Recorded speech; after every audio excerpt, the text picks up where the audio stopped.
This episode of Speakers of Eidolon is made possible by our generous patrons, like Omejicat Comet, Sray Cypher, Hans Grenade, Anna Ginteres, Bob Cece, Faris Gentoru, Cletus Oreo, Luke Leonatrell, Sapa Chakwatol, Courtney, Circa Barrakiel, Casey Schaefer, Lily Black, Chaitan, Chesha Saltiri, Erisu Yamakawa, Sisirful Alirafu, Daimos, Nina Grimstadter, Asuta Starbreeze, Quick Levin, Game Lord Geek, Sayori Snowfall, Ignal the Dragon, Freya Tsubaki, Uana Nitsa, Miscellaneous Cargo, Duke Jarlsberg, Stella Bell, Yernthoda Aurora, Boogie Bear, Remy Asalia, Saris, Icy Lee, and Lyria Rain. Support the show and become a patron today at patreon.com/SpeakersXIV.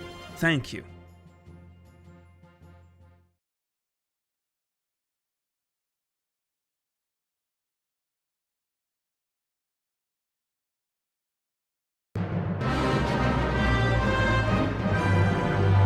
This is Speakers of Eidolon.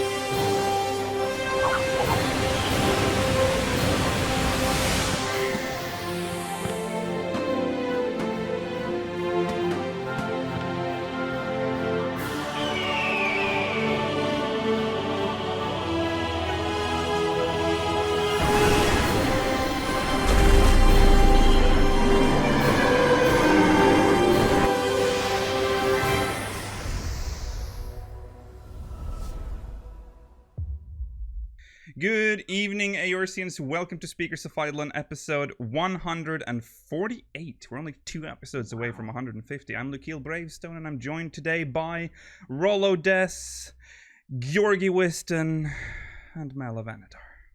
Hello. It is... There's only 12 days left. Oh my god. It still doesn't even... Oh my god, look at the cup. Don't acknowledge... What in Don't the acknowledge. seven hells? Welcome to episode 148.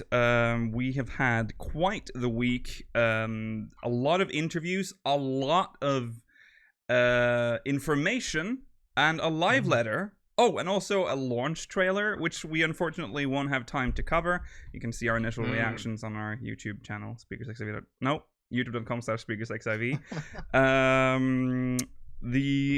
So today we're going to look at the interviews, not the interviews. We're going to look at 3 interviews and 1 question from a 4th interview. We'll go through the live letter first.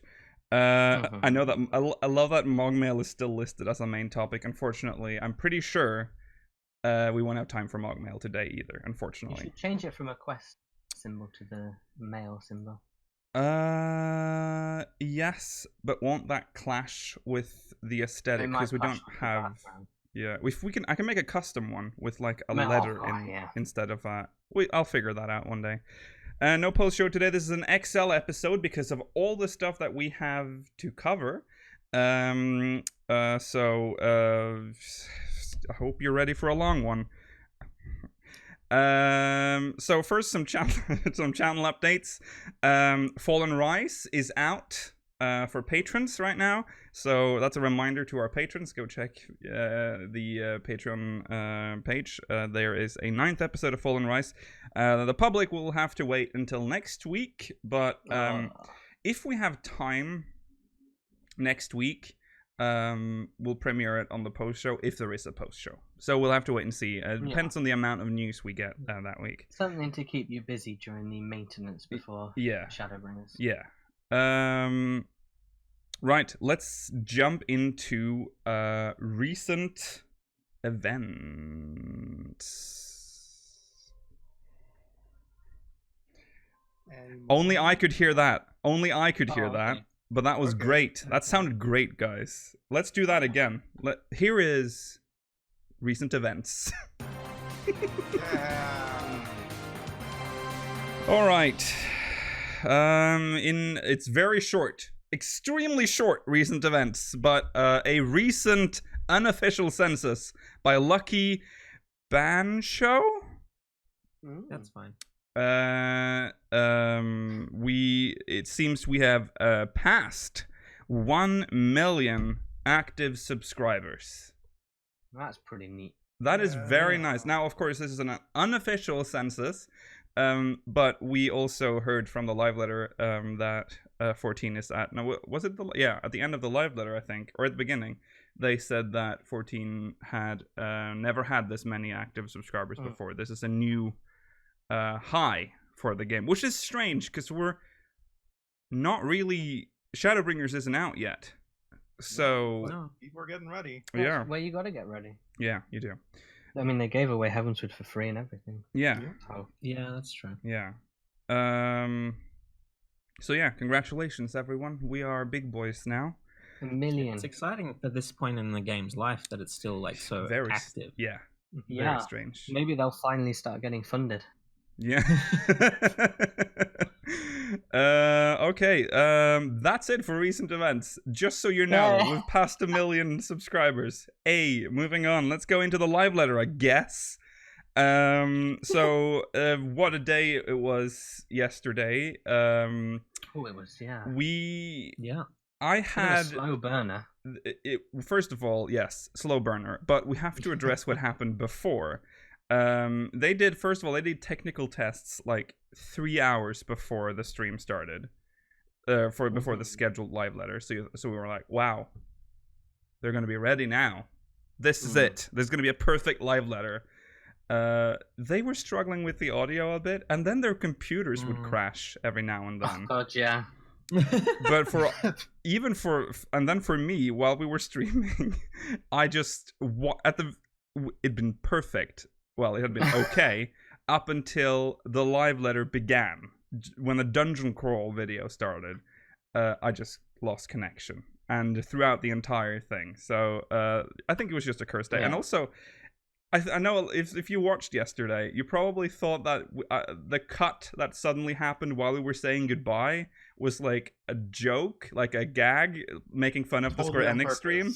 That was just a lucky coincidence because my computer, my connection was actually broken there. So that was Twitch, though. Okay. They opened with a dungeon crawl. Should we look at the dungeon crawl and then let's take a look? Sure. Let's take a look. look. It'll be new for you, so. Yeah. Well, no. I've seen it now. I did see it afterwards. Okay, let's see. This is look, we're so tiny now. Yeah, we're tiny now. Aww. Sorry, audio listeners, but we're tiny. Yeah. Also, we have to describe this for the audio listeners. Is this going to be extremely loud? We will see. Okay. No, it's fine. This is perfect. Yeah. Okay. We start off in like a cave area. This is the cave area with the cave Zodiac paintings. Yeah. Okay, so I'm assuming this is the first dungeon because this is Lakeland. Yeah. I'm pretty sure, right? It's got that purple grass. Yeah. Lots of sin eaters. Yeah. Lots of dire sin eaters. Yeah. That's Kiribou. A bear? Killing It's a fighting a bear. bear. Yeah. Poor bear. Is it turning it into one of those white muscle bears? Probably. Oh, look at the hay bale. Oh, they even turned the hay bales into sin eaters. Do you think that'll be a thing in this dungeon, or even just the overworld, where it's like wildlife just fighting sin eaters? Probably, yeah. Cool. It looks like it, so I'm assuming this area is kind of looks like this. In the bottom left, are those dead people? Those are. Oh bodies. yeah, they are. They're becoming sin eaters. It looks like this area is like being taken over by sin eaters. Like this is now. Yeah. They've lost. I guess in this dungeon we're just being dropped in the middle of it. Yeah. Yeah. Where is this? They're making their Oh final wait, it push. said Lakeland. So this doesn't look like Lakeland. This doesn't though. It looks like we might be coming from the fringes of Lakeland here into another area. Maybe. Yeah. Maybe. Kalush? Maybe. This is like the outskirts of Lakeland at the least. It could be. It very well could be. Yeah, it could be. It's very. And then maybe that's Raktika in the background or something. Yeah, maybe. I don't know. I mean, it is on fire. It is on fire. Do you think you can go through that gate into the barn area, or probably not? Probably not. It's another dead body to the left. Looks like I'm almost guessing that those are gonna just wake up as sin eaters. boss arena. Yeah, that's what I'm thinking. Like you walk past dead bodies and they turn to sin eaters. Yeah. Town's on fire. Very sad. Cute bridge. Oh, and this we've never seen before though. Before this area here, it's No, like an this is new. underground city. I was thinking, is this like the first Skelmora? It could be the first More webs. Skelmora. The Sin Eater Dyremites are everywhere. Yeah, they are. Oh, it's got like stairs going up. Ah, look at that dive bar. Ah, Yeah. It's like a fun night out. armadillo. Yeah. Oh, so this is somewhere in Amarang. Oh So yeah, there's, like, rails. it's got rails. So this is some sort of Look at that mining town. Construct 7 looking model. Yeah, look at But that. this is Copperbell Mines of the first. Yeah. That's what I That thought. guy- Maybe this is on Look at that. Kalusia. Because this is a mine, Yeah. and maybe it's to do with the dwarves? It could also be, yeah, it could be.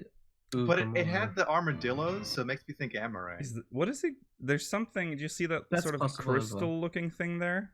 In the, I need to turn my mouse on so you can, or my cursor on so you can see. You mean like Oh, inside the constructs, Oh. or do you mean this the thing? ceiling? Look at this. It spins. Oh well, we have to go back. It was a wall, wasn't it? Like No. a cut through in the wall. Oh yeah, look at it. Oh, yeah, it is. It's a hole. It's a hole. Yeah, it's a that's hole. what it is. I thought it was a spinning thing. It looked like a white Also really etherite. giant armadillo. Ah, there's a big armadillo. That bit's cool. The like Yeah. shaft. Yeah. Cool shaft. Oh, did you see that? Oh, is that what? Okay, so these robot thingies, I think they were meant to like lift stuff in this mine. Ah. So there's some lore on them. They're not just There's random some technology there. mobs. Yeah. And then we've seen Well, most of maybe Don say We've it's- Meg's. seen Plenty Don of Meg, time. but it's beautiful. It is a It's nice Don Don It is Meg. very right? pretty. Yeah. I was getting confused. What? Nice Sorry? bit. What'd I you like say, Meg Roland? Is the zone. Ilmeg is its own, Yeah. but this is Don Yeah. Meg, the Yeah. dungeon. Yeah. It looks. Yeah, the chest is already there. Yeah. Yeah. That I moss hate bear. these horrible- Dude, the What, 11 11 mushrooms flowers? are here. Oh my god. They Yeah. are beautiful. The grasshopper mushrooms are. horrible. Yeah. Yeah. I was hoping they would What come horrible here. creatures. I thought that was lost because we already have the mushrooms in 14, but I guess now that we went to the first, we can get the ugly 11 mushrooms. Oh, they're horrible. That looks nice. That triggers my... Yeah. Oh yeah. Oh. I really like This is a nice that. There seems to be a arena. lot of variety in each dungeon. Yeah. Okay, so... Okay. This is that one. Right This is- then? Yeah, this is probably the This is the girl mine. Ronken Yeah, thing, he's cool. isn't it? Yeah. Yeah. The The Ronken looks like The- just ancient, like, first versions of Alag. Because they have, like, Yeah. glowing Yeah. stone stuff. Yeah. Did the real mine look going for them too, or Aztec? Yeah. Yeah. But see, they've got, like, the same glowy shit. That place looks really That big. looks That's that just cool. looks like an ADS, but as a cube. Yeah. But do you think I they'll mean- be connected or not? 'Cause I sort of hope not. That they just happen to have their own version of Allah. yeah. Yeah. I think it looks like it uses the model for the cube of Ozma. Yeah, it yeah, it does. probably does, yeah. I That think looks it like looks some kind sort of cooler golem. than. Because you Nice. sit on the very point of it if Yeah. you have them out. Yeah. Let's- Very large areas. And this is the There's Zodiac. Zodiac there's and the Zodiac. racing, Yeah. No, that's the split Some scene. buildings on fire, and then a Yeah. meteor thing coming down. So Then there's Zodiac on his own. and I'm and assuming then Hydaelyn and Zodiac. I'm clash. assuming there's a wall with just Hydaelyn as well. So I'm assuming Yeah. Zodiac is like destruction and Hydaelyn is the opposite, maybe. Is that what that's supposed to mean? Because he's got Very some of the strange. flamey stuff around him, and then there's a city on Yeah. fire. I don't I think know. this. Well, Maybe Alan's the ever display Omega. Ronkins are... No, they wouldn't. Why would they They're on the first. They're on the wrong... In the wrong... Well, we don't really know how this works. Okay, very nice. this is the same dungeon? This is great. Birds. Birds. Birds for scale.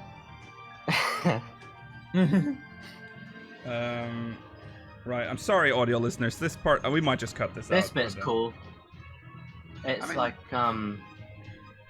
like a giant, Oh yeah, we're on like a giant... like Sephiroth Yeah. almost. Yeah. But there's a giant stone version of it with blue glow. Is that going to be a boss? I mean, he's moving. There's a big rock Possibly. man. Okay, And now we're in now we're Automata. coming to Now like we're a in, weird place. Yeah. But Do you this, think this is around Yulmore somewhere? I wouldn't even know where to place this. This seems The like nothing we've seen statue. before. models are fantastic. Yeah, and they high are quality. very nice. Yeah. It's And like, I kind of don't mind the white hair compared to the Eden thing that we'll look at later. yeah. This, I it's think I quite just want to say about the stylish. Eden stuff. I think they're just not done with the Really not texturing done. because that Really that looks terrible. It looks it looks bad. awful, yeah. Uh, Look how good the statues are. yeah, they're very nice. What is this? This is clearly not supposed to be It's here. like a temple. Because you can see sort it's like Yeah. constructed by like these cube things. Like Yeah, It's like being built as you get near it almost. yeah. That's I'm gonna pretty need a dark awesome. mode as this dungeon. Look at this. and look at how good the topiary is. Yeah. The Yeah. garden thing looks so ominous because it's like people like Yeah, like Yeah, children. Yeah, trying to out. Oh yeah. escape. They're trying to It's- escape. Yeah. it looks really horrific. Yeah. It does look absolutely stunning though. This area, Yeah. Yeah. It is really very nice. nice. Look at this. And I'm assuming this is Innocence's. Yeah, it looks like what? This is like the It's path It's similar to the Innocence. arena that we fight Innocence in. Because or we've seen I think the this last before. boss is on the platform ahead, and then we're supposed to go up here to get And to then, yeah, Innocence. Innocence, yeah. Do you think he'll be like the Shinryu then, where you do the dungeon and then you go straight into the? Well, would you think they would Possibly, but show? I don't think he's the end game boss. No, I don't think he is No. either. But I feel like he's a very quick transition, Yeah. very classy. I Yeah. could see him being a reoccurring. This is thing. like very like divine looking. Like this is the steps to- Imperial. yeah. Hmm. Roman. Yeah. And then we get to see some of the bosses, which The little this is poly a feet. Cerberus, Cerberus. the man from There's the benchmark. Mantis Man. Yeah, Don He's a Meg. frog. he's a frog. Is he? Is he? Yeah, he is Yeah, a he's a frog. frog. He's just like a look at No, this little he frog. kind of face. reminds me of a mantis. And I can see why you'd think that. Yeah. But you see him transform from being a small frog. Also, that's just Ah. an angel. Like This one's cool because This it's just one. like that's Ugh, like just- from it's not a the solid object or anything. no, it's just an abstract angel. it's like from that Spear of Angel stuff. I forget which one it is, but Mm. Yeah. it's definitely just one of those.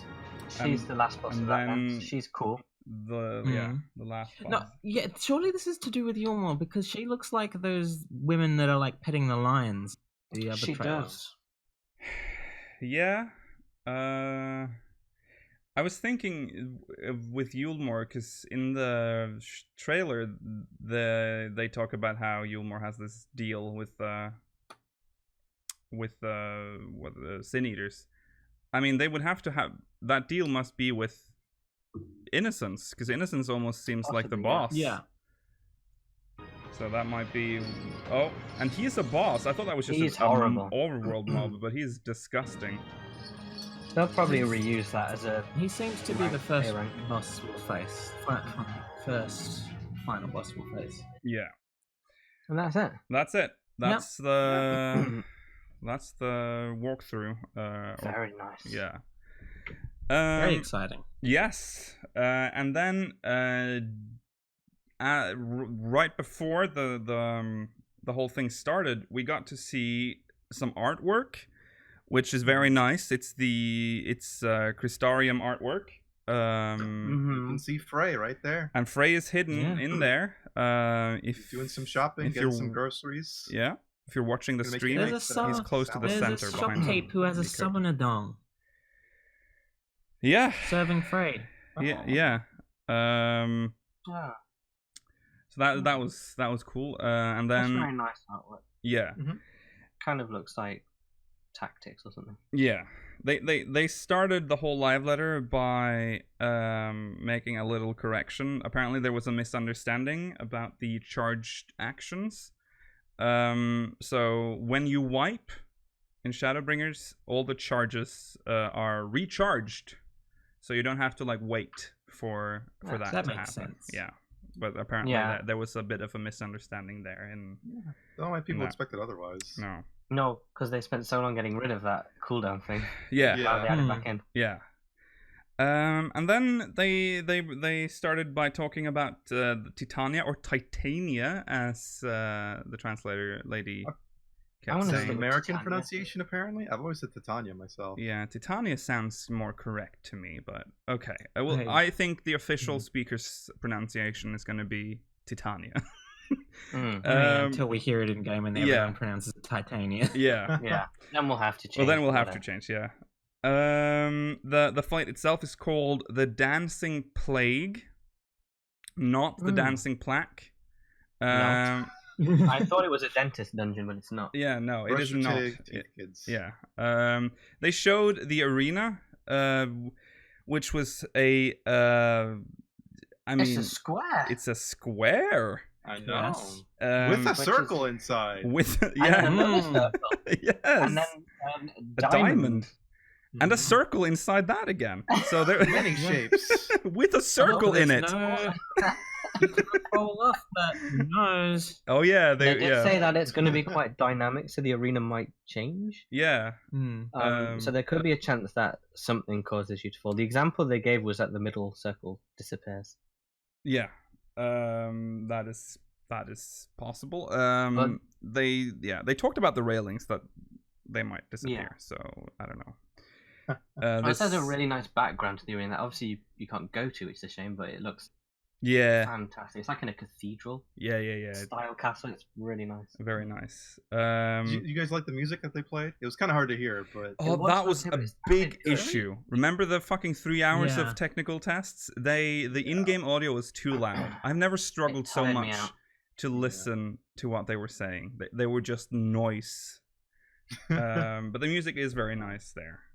Yes. Give me was, Lakshmi enjoyable. vibes. Yeah, a little bit. Yeah. it had like a female vocal lady. Yeah. Mm-hmm. It was very kind of cutesy sounding. Yeah. Very Mhm. fitting of a fairy queen. Can't wait to hear the Yeah. lyrics and like realize that it's a really creepy, like Sophia style lyrics. What about like Yeah, it fairies probably eating is. your guts or Yeah, something? yeah. And then they did this whole part where they talked about the trust system. We're not going to go through all that again because I feel like we have been through that a lot with the past few episodes. Nothing new to say there. No, although we didn't mention this, but if you take too much damage and die, it is game over, and you have to restart the dungeon. Yeah, you can't get rezzed, I guess. No. Which is a bit much. Yeah. Just like squadrons. Restart the dungeon, or it seemed just like I'm assuming they meant restart, like just start the boss or encounter over again. Like Yeah. you just die Yeah. and start at the beginning of the dungeon. Everything else has been cleared. You still have progression, is what I'm trying to say. Yeah. If an NPC dies, though, the team will rest them immediately.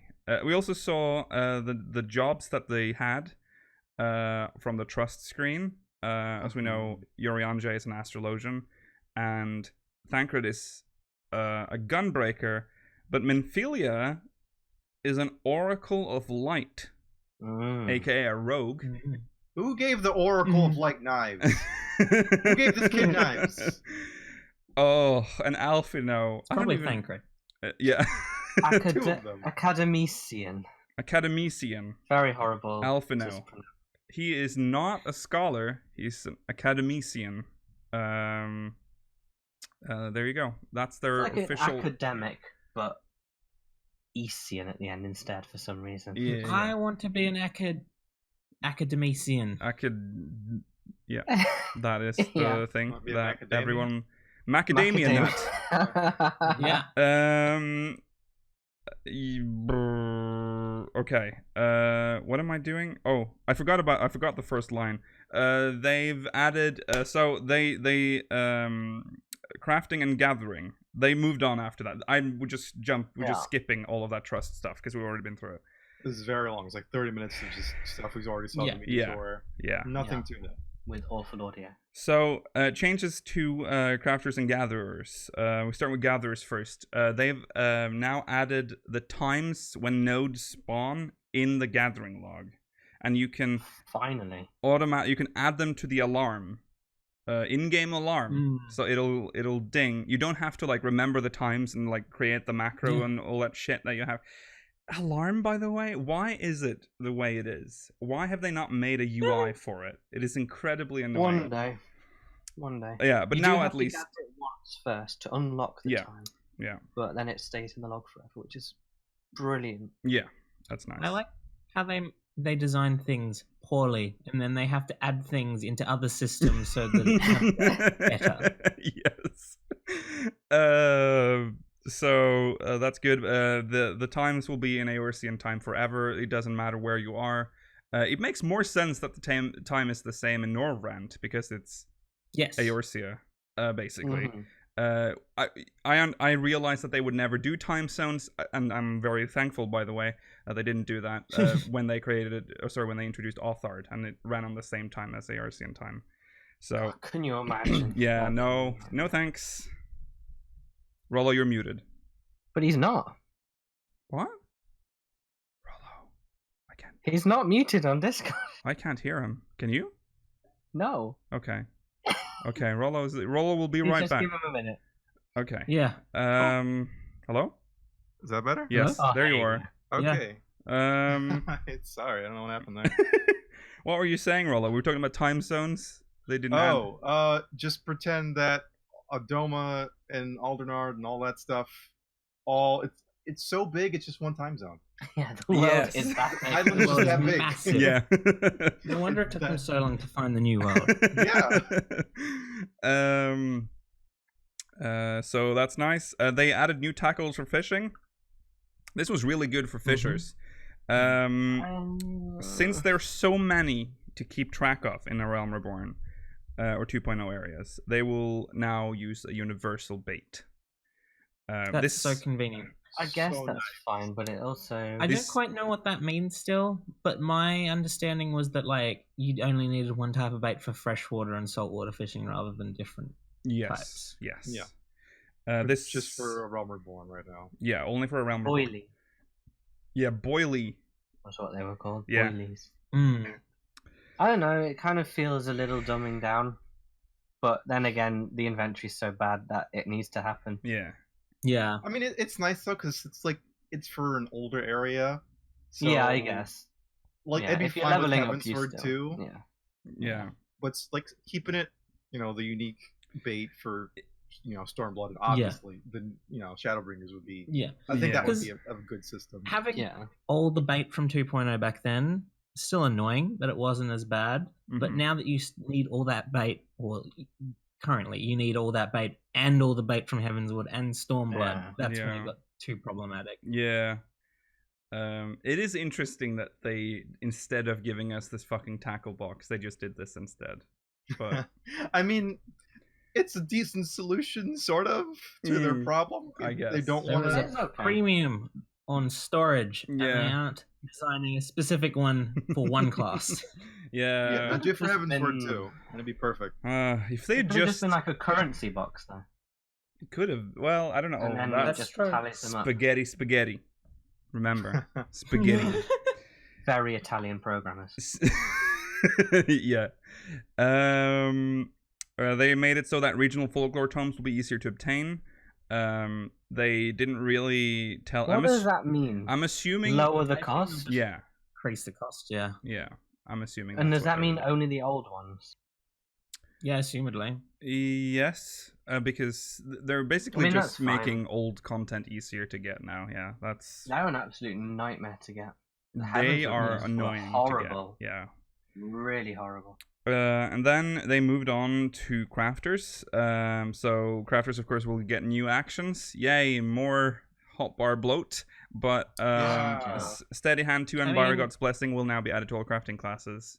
This isn't so much as bloat as every class is going to be cross-classing them anyway. So yeah, but new action. But I mean, crafters have a lot of actions. Well, they're losing some. Aren't they going to lose all the elemental ones? All the elemental ones. No. Well, there aren't. Yeah, they're being consolidated. They're being repurposed. Oh, okay. But you're still going to have an icon. Related actions will be consolidated, is what they said. Crazy. Yeah, you only use so much of the actions, honestly. So yeah, there are a lot of ones. Yeah, you abandon a few on while you level. Right. The next is they also update. We've talked about this last time. I think that they're going to update the crafting UI. So we now get like such a good improvement. Yeah, Looks nice. It'll show information about like how. Well, basically, it'll be easier to predict how your craft is gonna turn out. Yes. Let's do a bit of math to Yeah. Do a little bit. efficiency. If you're not doing just, is it standard tuts only has 100 efficiency? Yeah. I can't remember. Yes. Yeah. So, I mean, let's say give you the number right there, so you can just open up a calculator super quickly. But... Yeah. It'll let's see. It tells you the resulting increases from actions, helping you to calculate your progress. For more hardcore players that can calculate in their head, the buff section can be minimized. So if you, I guess that's the thing you can do. So you also now get to see it before you start crafting. You'll get a visual there as well. Because sometimes there's a really difficult recipe, and I start it, and then I use like careful synthesis 2, and it'll go up by 100 or something. I think, oh god, yeah. What do I do? Like that now. Yeah. Got to use piece by piece. Yeah. It's a nice. I really like the change to durability where it's in those little pips. Oh yes, yeah. Yeah. They've made everything more That's very visual. It's very nice. Yeah. Always helps. Yeah. Yeah. Overall, Easier to very. see collectible synth too. Yeah. Yeah. So you don't fuck it up. Oh yeah, that's Overall, true. also Yeah, fucked it'll up. give you a real it's very visible now when you're doing a collectible synthesis. Yeah. No excuse now. No. I mean, It'll still happen. It'll still happen. I'm still gonna do it. Thank but- God. At least with collectible, you can turn it on after you've started crafting. Yeah, That is- that's true. Very nice. Okay. Imagine if they got rid of them though. God, what a perfect world. Yeah, Mal was dreaming of that, but that doesn't seem to be the case. He didn't want to talk about new materia. It's There, only a couple of weeks. yeah, there's only a couple of weeks left, and he didn't want to crash the market. But that's going to happen anyways because he sort of confirmed that there are gonna. He could have just said no if it was no. That's Yeah. true. It's probably gonna be new material. Yeah, there's rumored to be usually. 2, but I don't know if this is just a community created rumor or if this I is. feel like there's no need for 2. No, I don't understand that either. I 'Cause would they say can at least one more decide. tier. Yeah. Yeah, they can decide what the jump in Mm. stats is. It doesn't have to follow a formula, so they could just make the 7s really powerful. Yeah. From the Titania trial at E3, I believe the leveling gear was crafted with at least one materia level up, Mm-hmm. is what people have said. Yeah. So Oh. there's at least one more level higher. Yeah. Yeah. What That do you think the icon's gonna look like? It can't get more pure, can It'll it? turn into a diamond. I mean, Uh, they've started getting just ornate now. Yeah, Yeah. but it can't get much more ornate. Well, It'll just Make a be different coated shape. in gold. There will Different hardly shape be would any be nice. material left. How do you get anything out of it? It's just gold now. Yeah. Yeah. We'll see. The new gear for Disciples of Land in Hand was also introduced, and he said that there's a lot of new grads Yeah. joining the art team now. So they had them breathe So some that's fresh what- life into the designs. That's nice. I don't know. They all look They look somewhat some similar of to the them previous ones, look but pretty just they fresh. still look nice. I mean, if you're talking They about still look Culinarium, that's here's Yeah. let's take a look at them. This is the Disciples of Land. Fisher looks very similar to the old ones. Yeah, Wow, Fisher. that's got a really nice nice. cape thingy on it. Yeah. Oh, he's got like fishing, like waiting. What are those called? Well, The pants. they've almost Fishing always had bobs? those. They always had the Bobs. Well, maybe they have. I don't play Fisher enough. Well, you can't really do much with Fisher, really. There is one No. aesthetic to Fishers. Put Yeah. fish in your aquarium. I mean, No, he means Heaven's side. Word has them bare their midriff. What are you on about, Rollo? Put Fisher in the I- aquarium? Sorry, I thought you said Fisher doesn't really do anything. Oh, no, I'm we're talking talking about about the Fisher. gear. The gear we're Sorry. looking at, Rollo. I was on the wrong page. So for botanist, Botanist is super nice, yeah. especially the little wellies. But yeah, the hat, you can craft that at level 50. Basically, that's the same. That's just that straw. I mean, that hat, it's very similar to something you can craft at level 10. yeah, it is. Well, that's true. I mean, a hat can only be so different. Like Yeah. a wide brim hat is always good. It could be like a giant flower or something. I don't know. I'm a little Yeah, you disappointed can we just don't. put flowers on it if you want to make it Could different. be a guinea suit. Yeah, I'm a little disappointed they didn't put like another show the axe botanist. They're showing yeah, most of that's the main hands for the others. Maybe we Minor, don't have one anymore. they're just got it. hands. Yeah, Yeah. just rip them out. Are those supposed to be goggles in the middle of the miner's outfit? I'm not sure. Because I don't really understand how they're used, if that's the case. What It's in for the his nipple. seven? I think they're just it's- big They're so the clasps. nipples can see. So his Yeah. nipples can see. It's like a gar. It's like Nipples a. aren't that close together and in the middle. It's like Garleans. They like are have for a fibre rows. bit.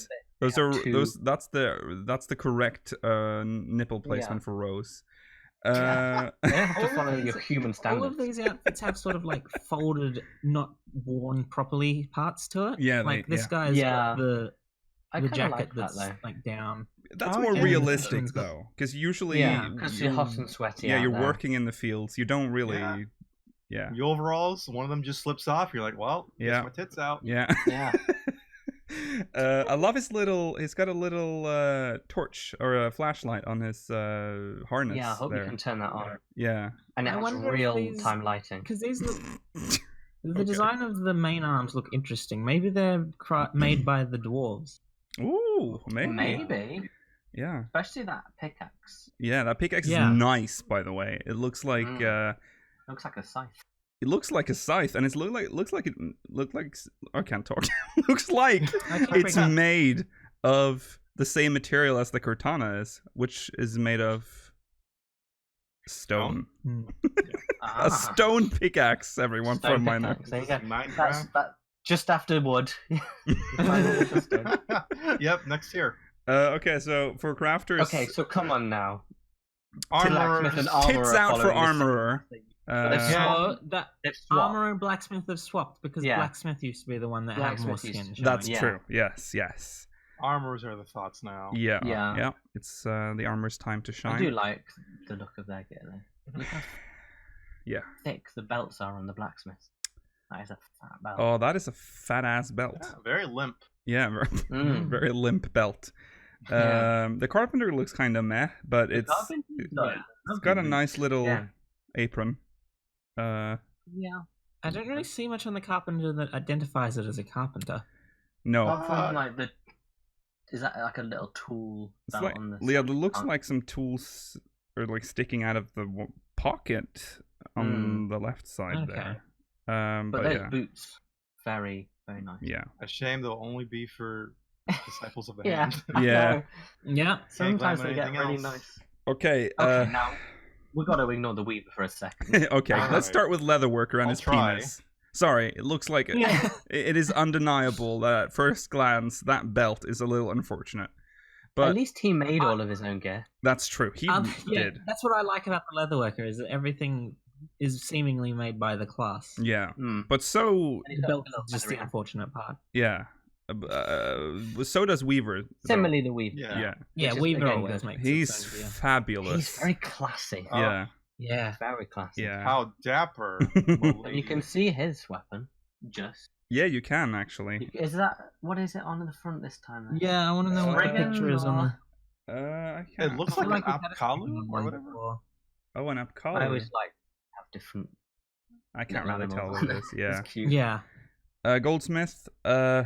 Lovely Love boots the, again. love the vest. Little thing. vest. Yeah. Yeah. And the beret. Mm. There's some gold details on their. Yeah, they got pants or- cufflinks and stuff. Very fancy. The monocle for examining. Oh yeah, yeah.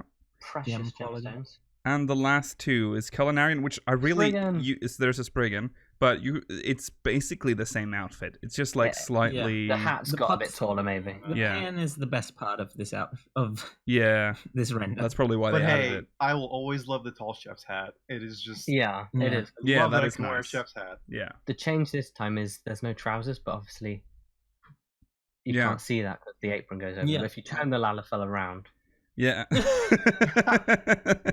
Alchemist gear always looks great. Yeah, I it looks agree. like the field commander's coat. It almost This could does. be like yeah. I want to wear this on like a job, like a not Yeah. 100%. Please, one the, day. the tip of her main tool looks like a USB A USB. stick. Oh yeah, people Mm-hmm. pointing that. Yeah. The USB stick. Yeah. So I guess it's a. What is it? Is that the alembic? I think it is. Yeah.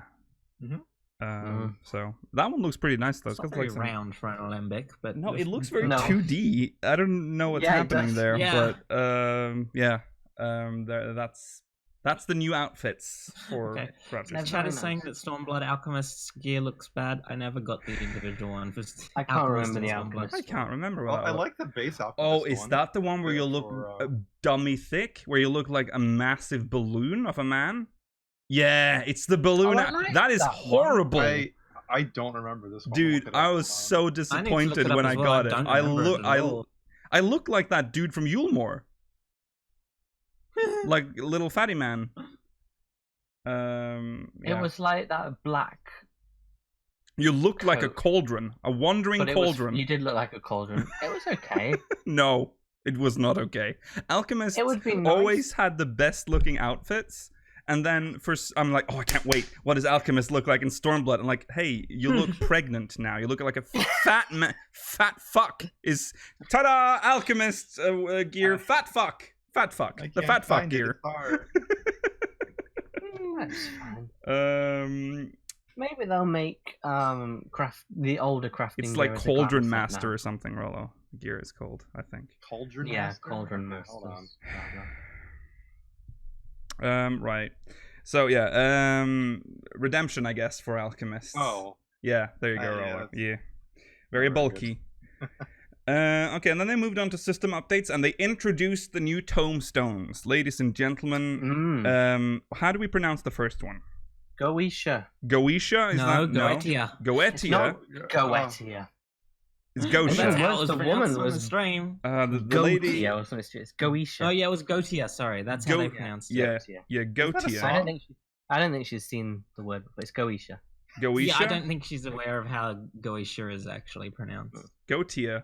I mean, okay, Here's the thing though, if they pronounce it wrong in game, it's going to bug me a lot. So it's Gosha. Goetia. Goetia. Goetia. Goetia. We don't speak Goetia. English here. Why do you make tomestones with these names? Goetia and Phantasmagoria, which is 100 times. Yeah, Oh, I that's love the word so good. Yeah. Phantasmagoria. I love that one. How is that going to fit on the screen? Oh, can we actually? We can make Google say that word. Oh, okay. Well, Well, good luck. Okay, let's see. Oh, well, we'll hear it eventually. Here we go. Goetia. Goetia. there you go. Okay. Yeah. Goetia. I don't know why there was that massive pause. I don't know. Yeah. Yeah. I don't think Goetia is a Yeah, go on. Goetia is a practice that includes the conjuration of demons, Yeah. specifically the one summoned by the biblical figure King Solomon. Oh, there you go. Mhm. Oh, Don't know what it means. I assume it doesn't refer to that in Eorzea, but we'll see. Okay, yeah, and Phantasmagoria, which is an amazing name for a tombstone. Yes. That Yeah, one. They didn't specify Allegan tombstones. They teased around it, so also maybe they're not Allegan tombstones, but something else. Yeah. I feel that's true, but have they No, what are they called again? What's the elegant? The wrong. the Ronkin Ronkin tombstones? tombstones? Maybe, You maybe. never know. The Phantasmagoria tomes will not be available until 4 weeks after official release. That will be the same time as the Savage Raid is released. New white. So the new scripts are white, and they will be added to the game, of course. Not much to say about that. We're getting new scripts. Always cool. Yeah. Collectibles are here to stay. Yeah. And then they showed off some new mounts. They showed off. God. I'm going to show you probably my favorite of Best these. mount ever. It's a very bad screenshot, but there's the frog. It's a mechanical robot frog. I don't know who made this. Like, where did this come from? What is the context for it? Yeah. It might be they're very fascinated with the frogs exist in Ilmeg, it seems. Like Yeah, but who's a tinkerer in Ilmeg? the dwarves? Could be the They don't live in Ilmeg. No, they live in Lakeland. So I don't know if No, do they? No, I wait, thought where the do they dwarves lived in Kalusia?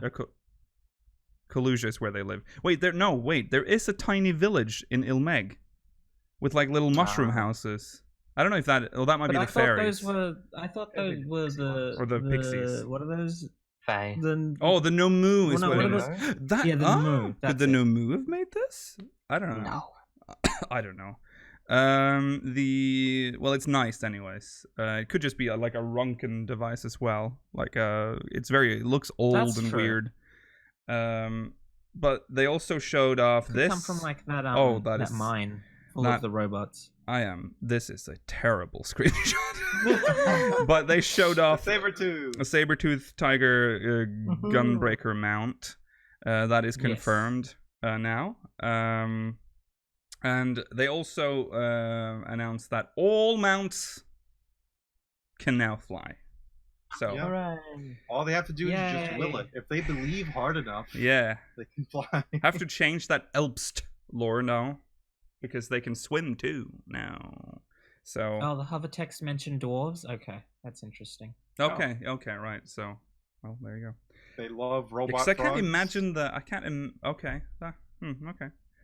Right. They also showed off the furnishing preview thing, and that one turned out to be a lot bigger than I expected. It's basically like this. There's a furnishings window, and it shows you every single furniture or every single item in the game, and you can place them with some limits. What limits? Were the limits? Yeah, it doesn't show the seasonal stuff. Yeah, some seasonal shit doesn't work. That's true. Probably things that you can buy on the Mog Station too, I'm assuming. Because I don't want you to see what it looks like before you buy it. Yep. There was a nice archway there that they showed, but there was a lot of other stuff. There's a category called new, so every patch you can click that one to see what's new, which is very nice. There's you can also see what you can craft to make some money. Yeah. Yeah. And there's also a search function. Grocery bag. Yeah. There's a grocery bag. There's a lot of they wanted this. They wanted more of those items though, like the lived in furnishings. I hope they craft messy dishes. Yeah, you have to craft them messy. Yeah. I think like Thanalan topsoil is one of the ingredients. Yeah. Just normal plates you can craft already. And just craft them with the topsoil. Yeah. So that's nice. They showed a lot of furnishings, including like a cash register, a stove top. Yeah, and then they went outside. A really good one. They went outside to show some outdoor furnishings. First of all, there were only like 5 new furnishings, and the one he decided to focus on was a log. And I thought, wow, cool, a log. And I thought, okay, it's just going to show another one now because it was on top of the list. No. Switch back to me, please. Camera switches back to Yoshi-P. Here's the artwork for log. This of course was the winner from the from one of the design contests. One of the winners. Like hundreds of winners. Yeah, there were a lot of them.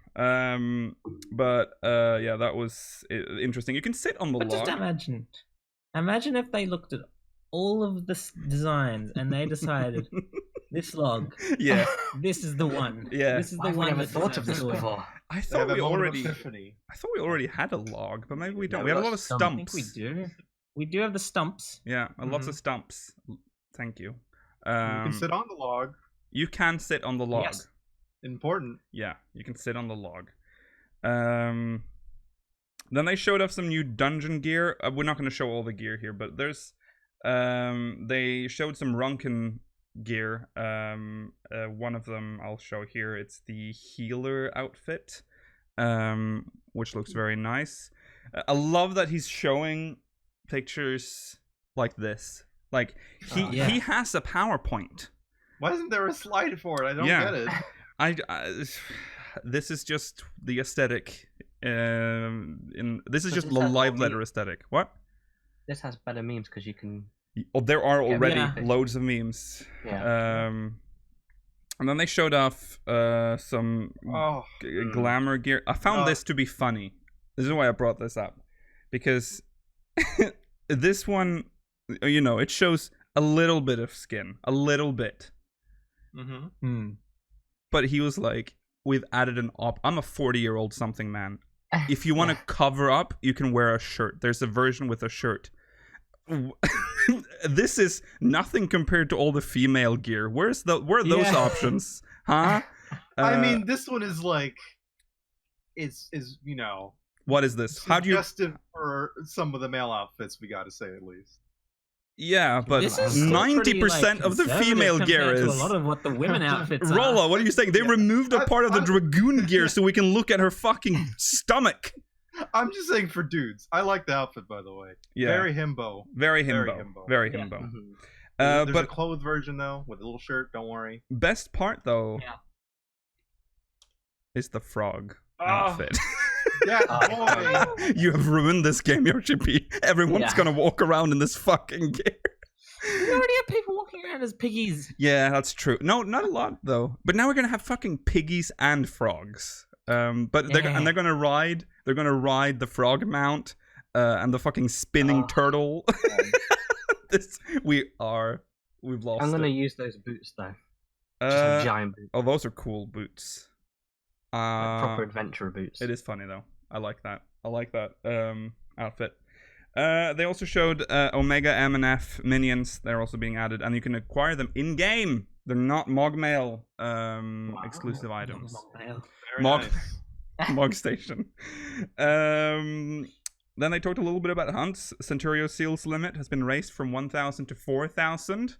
So let's hope they don't just increase the prices. So it's literally the same. They didn't. I assume that because they increased it, they're not making a new one. But that just means you can get Centurio Seals on the first. And that's weird. Yeah, that is weird.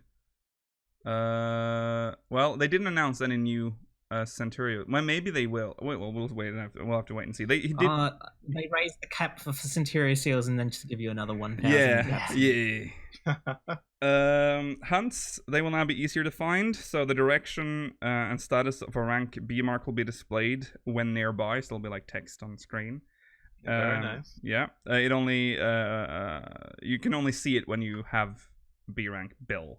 But then when an S rank spawns in the region, you'll also get a message if you're nearby. I think it.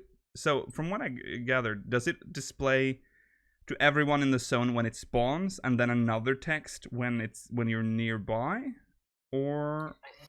I think it just said it only when it spawns and then when it dies. Oh, okay. Oh, that's what it did for S ranks. I don't think you get the direction. S rank, just the B rank. Okay. I mean, S ranks you can see pretty far away. Yeah, you can. Yeah. I mess up with trains though, because then I think people just kill them as soon as they come up instead of saving them. S ranks. Maybe. No, good luck on S ranks. The A ranks. Well, it didn't say anything about A ranks. They didn't mention anything about A ranks. Sorry, never mind. Yeah. It's also a surprise element that they've implemented for S ranks, but he didn't want to share that, so that's a secret. You'll have to figure that out yourself. Now, then they introduced or announced changes to the mentor system. Yeah. Which I guess, I mean, people will have been wanting to cull out some of the current mentors. So now there's like a certification process. So from 5.0, you will need to fill up. You need to fill a few criterias. You have to have completed the level 80 tank, healer, and DPS quests. which is, I think, that's the new one. That's probably the one most people are upset with. Must have completed dungeons, raids, or trials a combined 1,000 times. That's the achievement thing. And must have received 300 player commendations. If you want to be a trade mentor, you must reach level 80 in any Disciple of the Hand class, as well as any Disciple of the Land class. You must have synthesized 100 collectibles, and you must have gathered or caught 300 collectibles. Ugh.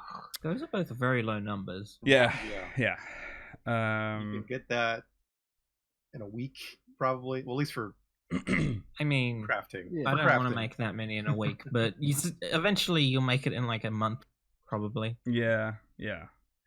So, well, the thing that's gonna cull some of the mentors is the level 80 quest, because you need to have completed it for tank, healer, and DPS. That's true. It's not gonna cull a lot. It's there. It's easy to do. It's easy to become a mentor. Still.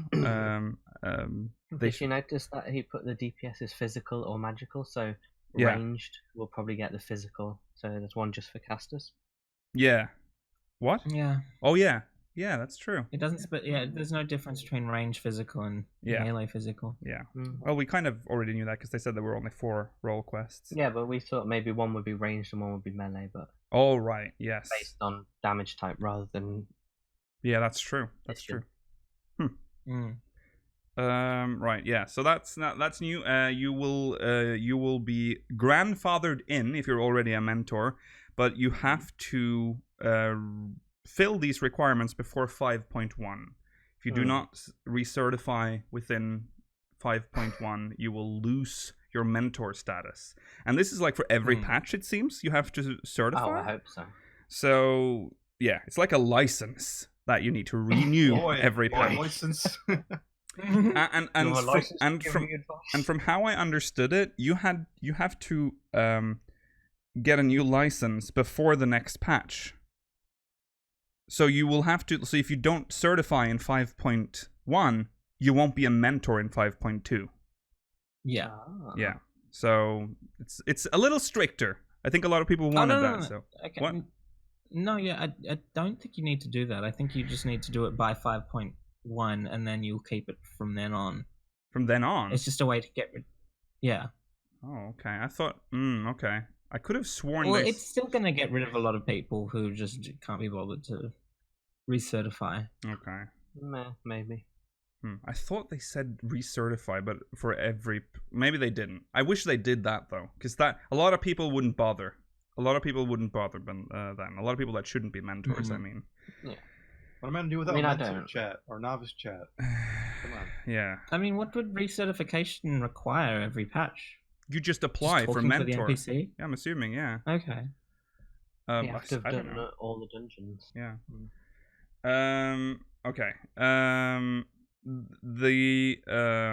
Let's see, where are we going? Yes. So then they talked about Eden a little bit. Unfortunately, not a lot. Which is rare, but because because there apparently is a very valid reason for it. He said it's because it's so entwined in the MSQ that it would be big spoilers. Also, it affects the world. Like there's stuff that he couldn't show. Like the progression is reflected in the world. It almost looked like from the screenshot they showed, not the screenshot. They showed a video actually of the area. It almost looked like an open zone, like a hub place, and then you could see Eden. I'm going to show you the picture of Eden, by the way, so we're all clear on this. That is 100% Eden. It'll probably be like with Omega, where you could go into the little hub bit with Sid and Nero. Yeah. But on this one, I'm assuming looks a little bit bigger. There's like some tents in the background to the left that we don't see in the picture, but that's definitely a downed Eden. Yeah, the hillside and stuff looks awful, and I think that's just because they're not done. I hope. with everything. Maybe there. they'll get replaced as you progress or something. Yeah. I feel like you are It putting could elements just- back into the world. Yeah. Yeah, it could just be you bring color back to the world as you progress through this raid series. Yeah, I'm assuming that And view they is going decide to even look. the start you sky off looks with just great. like textureless, a textureless world. Yeah. It does look a lot like the burn, though. Looks It like does. a little With like no the burn. worms. Which Yeah, makes no worms, sense so because not as good as the burn. because that was what the burn was. It was drained of elements. Yeah. It was Yeah. dead of ether. Sorry. What was I saying? I forgot what I was saying. It's probably not important. That's very exciting though. That is 100% 8 Yeah. Eden, Yeah. which is a crashed space. What is Eden? Is it a space It's not craft? really I don't- explained. I don't know. You played 8. You tell Yeah, us. but It it's was not not- really explained that It's well. All not. I can say is it was the strongest Guardian force in the game Yeah. and could break the damage cap. Yeah, So it could. It was very good. Had a very long summoning. No, sorry. Yeah, well, attack Yeah, it was like- animation.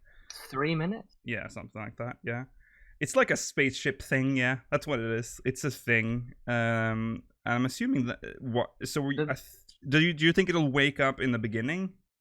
Oh, I don't know, or maybe we might revive it. The ability it does during that 3-minute cutscene is the planet with the sigil thing that we Yes. saw in the other Yes. trailer. So it definitely does do whatever it's called, something breath. Yeah. Shit breath. Yeah. Maybe. I hope the raid integration is more involved in the world rather than Omega. Yeah, same. It looking sounds like that's that sounds like it's Yeah. very much the case. 'Cause, oh boy, Yeah. that was the weakest part of Omega. Yeah. Omega was Yeah. not a great time Omega for did raids. not feel like it belonged in the world. This one feels like it does. And that view is going to probably look very nice when you're done. So yeah, that's all they told us about Eden. So we have to just wait and see.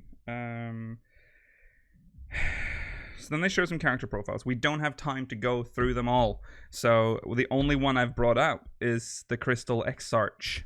Exarch? Is that whatever that is? Exactly what role he will play, and all the mystery around him will be revealed in the MSQ. And they were like, we don't know. Who is it? Who could it be? But his official name right now is the Crystal Exarch. And he's the leader of the Crystarium. Yeah, surprising. Didn't expect that. No. Imagine all the speculation and it's not who we think it is. God, yeah, that'd be funny, wouldn't it? I mean, 14's usually Yoga. kind of predictable when it The comes to data something. mine agree. as well is so revealing, though. It's like Yeah. it is Graha Tia's like body setup, except for his face, because that used a custom one to cover everything. I don't know.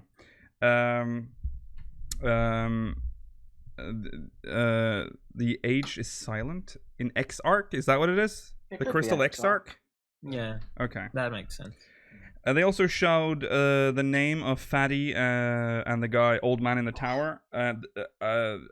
Not who I thought that was, the guy in the Crystal Tower. The fact that it was in Circus No. Tower is probably what threw me off. Vothri, Vothri? Vothri. Isn't that is- the guy from Game of Thrones that everyone hated or something? No, that's. What? Do you mean Varys? Vothri? Oh, sorry. I was Oh, thinking of the kid. Joffrey. Oh, Yeah, that's what I was thinking of. Yeah. Not no. Yeah. He might be similar. Yeah. And It's Joffrey, dude. Look at him. and Ronjit. Yeah, he's like some. They look like they're Right. both leaders of Yulmore. They're wearing like very like yeah. regal stuff. Well, I don't know about Vothri, but He's he is regal. He's he just- is some regal, tummy. but he's grown a bit Like since he's that was huge, tailored. But his that arm suit. is really like muscular. Dude, his head Yeah. is like his arms so are. His upper arm is bigger than his head. Like his head is so Yeah. small. can he reach his head? His hands are like twice the size of his feet. Yeah, yeah. He's a big boy. He skipped leg day, body day, Yeah. but not arm day. He's so good. And with the launch of Shadowbringers, so Yoshida said that he said if your world gets congested, just go to a different one. if you want to progress through the MSQ. Just do that and everything will be fine. How you would know where to go, I don't know. You'd have to do some research, I guess. Well, I guess you could check if by like when you go to the world visit, if you do get put in the queue. Oh yeah, you can just that's true. Yeah. And it was like cancel it. Also, if your server is classified as a congested world as well, you know that you have to leave to a different one. Just go to one that isn't. Don't come to Zalera. And everyone came to Zalera that day. Everyone swarmed Zalera. Yeah. No. Don't come to Goblin. Please leave Ragnarok. Please do not come to us. 4-3 looks a lot like Majin Buu from Dragon Ball. And you had seen him before, and I was thinking, what's his name called? Oh yeah, he also looks like that guy from 7. Don Corneo? Don Corneo, yes. He has got the same haircut. Yeah. It doesn't have the tattoo though. Right. He said that they're ready for the influx of players, but shit can happen. But we know they have the emergency button, so let's see what that does, huh? They also gave us the schedule. Early access, of course, starting on June 28th. Cannot wait. Official service starts on July 2nd. And around 2 weeks later, patch 5.01 will release with Eden normal. And 2 weeks after that, approximately, patch 5.05 will be released with Eden Savage, Tomestones of Phantasmagoria, introduction, and the Dungeons of LII, which is the new treasure maps dungeons. Yeah. So yeah, confusingly uses dungeons in its name. Yeah. Annoying. We better get in on that early now. Yeah. Always good on profit. Yeah. Okay. Well, that's the live letter. Not a beefy live letter. It was slow. I expected a little more. It was a bit slow. Yeah. Well, you could only say so much at this point. Yeah, but there were a few things he could have though, like the Ishgardian restoration stuff. He saved that for the interviews. Yeah, that's true. Well, why? We'll read about that though. I don't know. That was a bit strange. I wanted to see. Dude, some we didn't footage. talk about the mouse. Come on, the left-handed gaming device. Oh, God, I refuse. I refuse to talk about that. Fucking good. They talk about it too much. They talk about it too much. Keys, please. Good fucking. Oh, but one twice. thing is that they are releasing a new one-time password token for Shadowbringers. Oh yeah. And it's very cheap. It was like true. $10. It was $15. I think. 15. Okay, $15. Well, might be wrong. I still have my 1.0 one. I can finally move on. Watch. I want to buy one, but I don't think I can where I live. Oh, well. I'm too lazy. I'm sorry. They're too annoying for me to use. I like them. There is one thing I always know where is in my house. There's one. I lose everything except for this. I always know where this one is. This is a sacred object. Do you keep it on like your keyring or something? No, it is on my desk. It's in a very specific place. It is always placed back there, so I always know where it is. Yeah, so very unfortunate when you lose that someday. That is. It's gonna be terrible. It has happened to me once that I didn't know where it is, and I almost fucking lost my mind. My whole house was just turned upside down. I found it. Has Tifa like ever just grabbed it? It's small enough to be grabbed by her. She's been like, she's done the cat thing like that, where she like tries to push it off the table. I'm like, no. Yeah. I'm not using the app because I use this. When I got this, the app didn't exist. So I've just always stuck to this. Yeah, that's true. Okay. Let's do some interviews, I guess. Alrighty. Who's our first guest? Our first guest is Naoki Yoshida. Yes, welcome. How is your steak? That's how my interview would start. Too much. Okay, I see. Right. This is with, did I say that? Famitsu. This is a Famitsu interview. Another one. With, another one with Naoki Yoshida. This is actually all of these, I think we've gone through interviews by these magazines like a couple of weeks ago with the media tour. They're at the media tour, but this is for E3. This is E3. Right. The next ultimate in 5.1. Rewards from next Savage Raid are coffers? What a question. The answer does not answer that question either. No. The next trials will drop weapons and accessories on extreme difficulty. We weren't asking about trials. Nope. Was this mistranslated, or was this I just feel like- a question Yeah, not I feel as if answered? it's mistranslated in some way. Yeah. Or Something... they're having two completely different conversations. Yeah, maybe he just misunderstood. I don't know. Or he just deflected. But they both speak Japanese. That's true. How Yeah. odd. Box. Because we know that the weapons and accessories is true for the extreme primals. One drops weapons and one drops accessories. Oh well. During the Square Enix Live E3 2019 conference, there were a lot of Yoshi-P shouts from the crowd. How did you feel about that? He said, I was really surprised. I was surprised too, though, to be fair. This Yeah. I was E3. surprised as well. Yeah. You I got the didn't- most hype response from the audience. Yeah, he did. Well, 7 probably got the most, to be fair. Well, but... for a person. Yeah, that's true. Yeah. I was really surprised. That stage is meant for introducing new console titles. It is supposed to be a stage where everyone in the audience can go, oh! So I was feeling a bit frazzled. I mean, Final Fantasy XIV is an MMO that is about to go into its 7th year since release. Oh my god. New info on Shadowbringers was to be released, but I was afraid it would be a bit boring for someone who has never played 14 before. To be honest, I was hesitating to go on stage and dive into that atmosphere. Yeah. I expected like the Bethesda conference with like ESO comes on and people are kind of like Yeah. like if you're not into it, you're like what's Yeah, this shit? Because we were really hyped. Yeah. And the audience sounded hyped. But I imagine there's a lot of people who just didn't care. Probably. Yeah. Yeah. Yoshida says... But weirdly, like, after all of the other ones, it was like, But after the Shadowbringers one, it was just stunned silence. It was that much of an impact on Yeah, I think... Very good. Yeah, because even... I mean, if you're there for a Square Enix conference, you'd at least know about 14. And you'd probably... Yeah. I was expecting more of a, yes, another MMO, what's next? But everyone was really hyped up, which made me really happy. I think people are even more enthusiastic now compared to FanFest. A lot of people approached me, which I assume is because of our growing player base in NA. I could feel the hype spreading more and more. That should have been translated as laughs.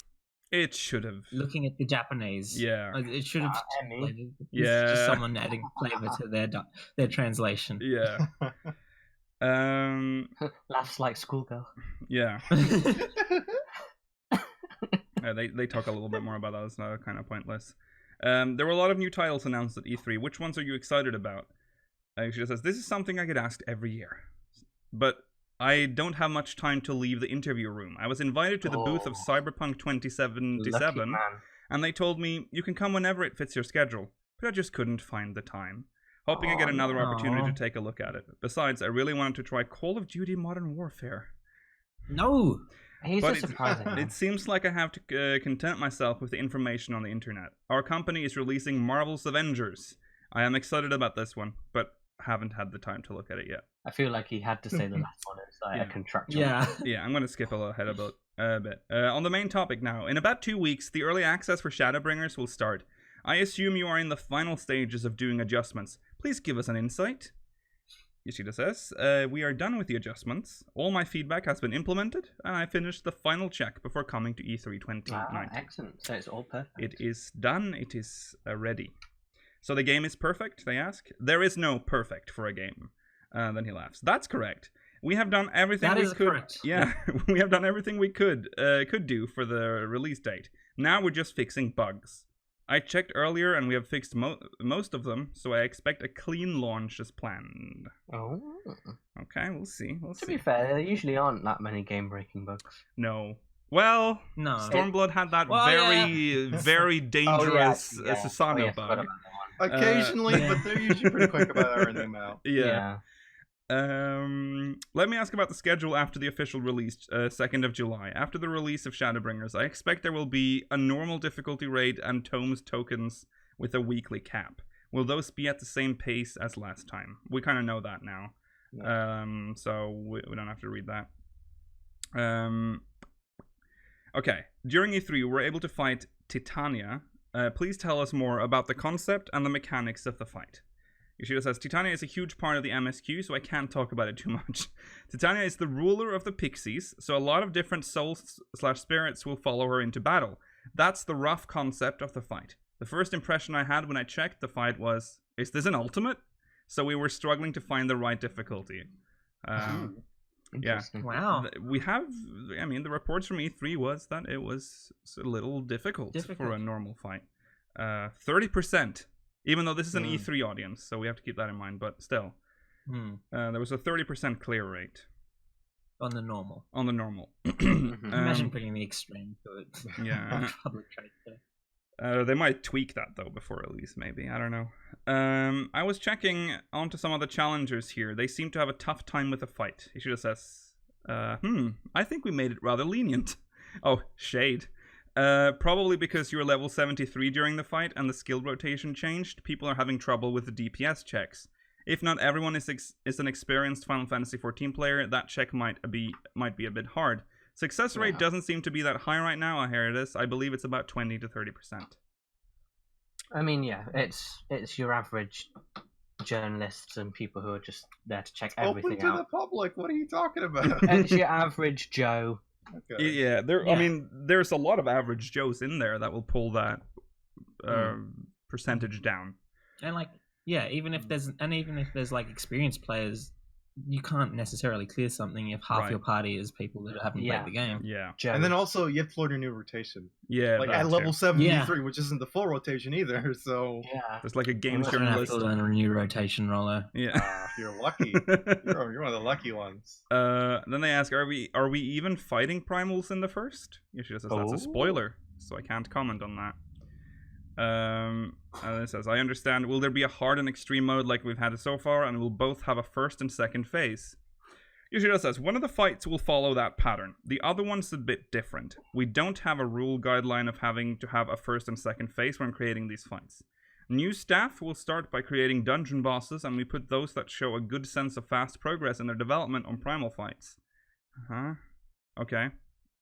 But those that make good dungeon bosses get to start working on primal fights later. Yeah.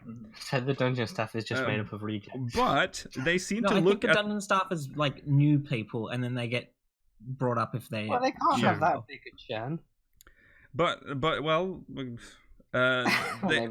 They seem to look at their experienced seniors when creating the fights, so that's probably why the first and second phases become a pattern.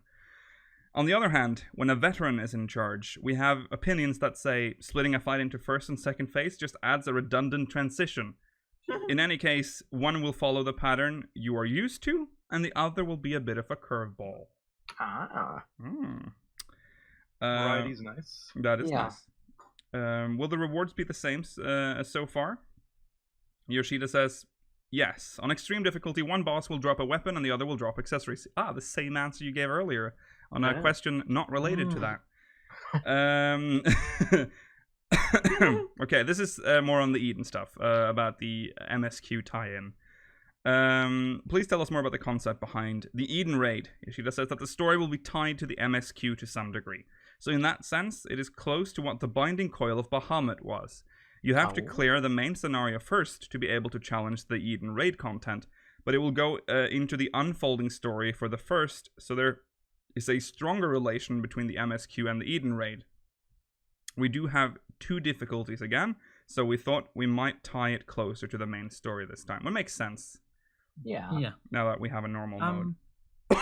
So is it possible that you can just leave the first to ruin if you don't ever do the Eden Raid? Yeah, I guess. Yeah. So players can dive deeper into the story of Shadowbringers if they play the Eden Raid. Yoshida says yes. It's a lot about the essence of Final Fantasy.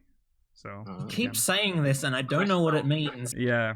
Crystals Whatever you and want elements. it to mean. That's all it is. Mr. Nomura is part of it as well. That's a statement. Yoshida says, so far, extremes or ultimates were depending on the fantasy / imagination of the wandering minstrel. But in Eden, we have a scenario where the imagination of the warrior of light will be tested as well. Oh. So please look forward to that, whatever that means. What's that got to do with what was just said? It doesn't have nothing. Nothing. Don't worry about it. Don't worry. So not the wandering minstrel, but the warrior of light themselves. There might be a fight with the fantasy / imagination of the warrior of light. By the way, we changed the loot system for this raid. He is in control of this interview. Yeah. Changed the loot system for this raid, including the normal modes. We have so many different jobs now, so we have a weapon coffer system in Savage raids for almost all floors. That's good. Yeah.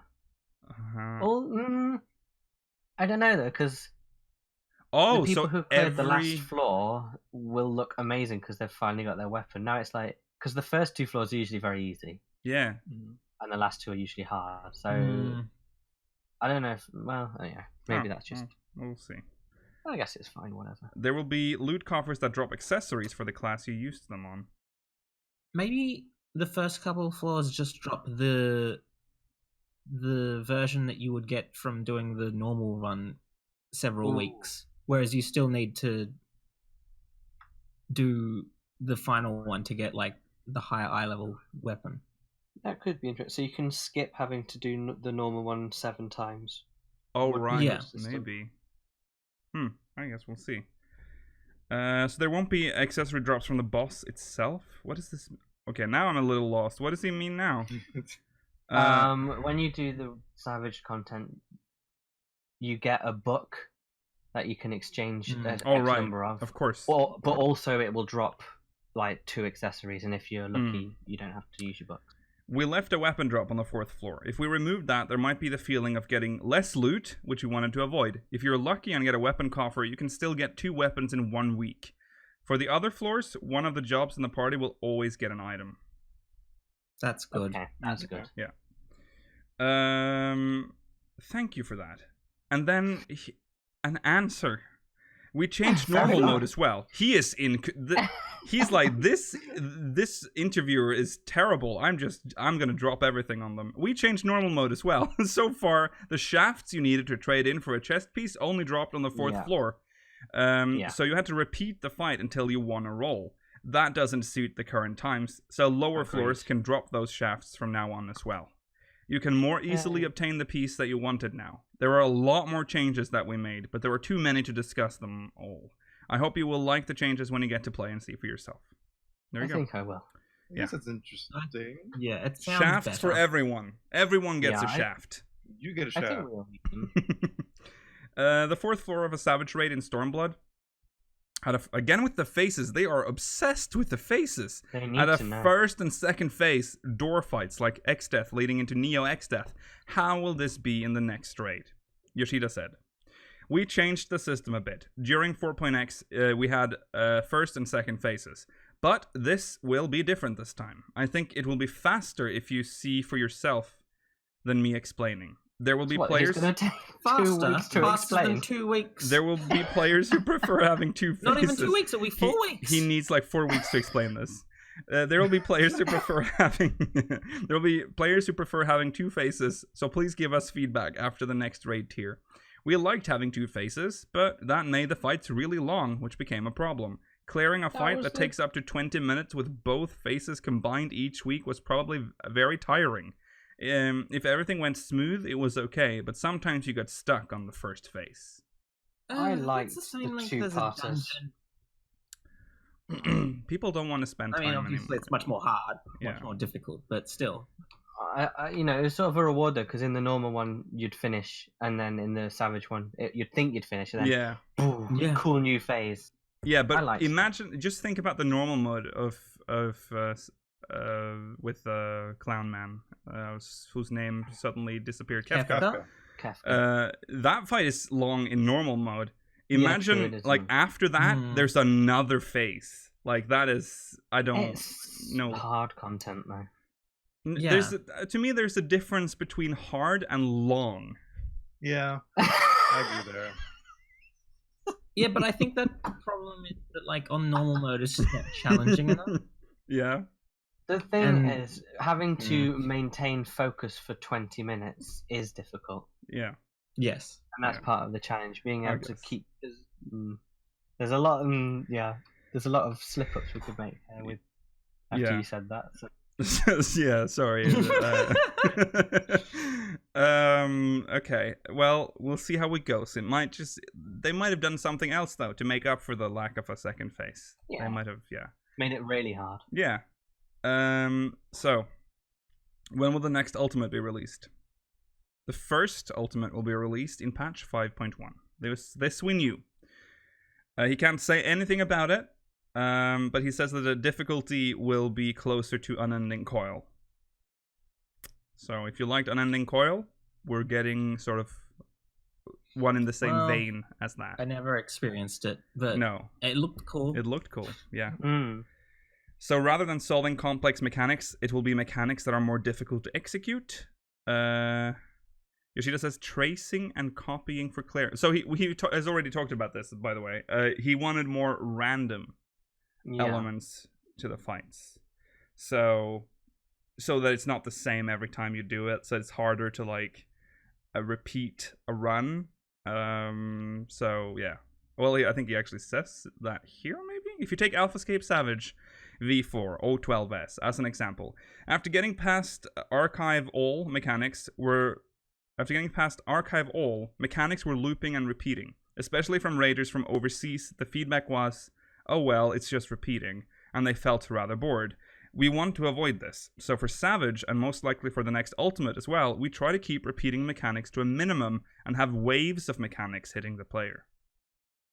That's exciting. Yeah.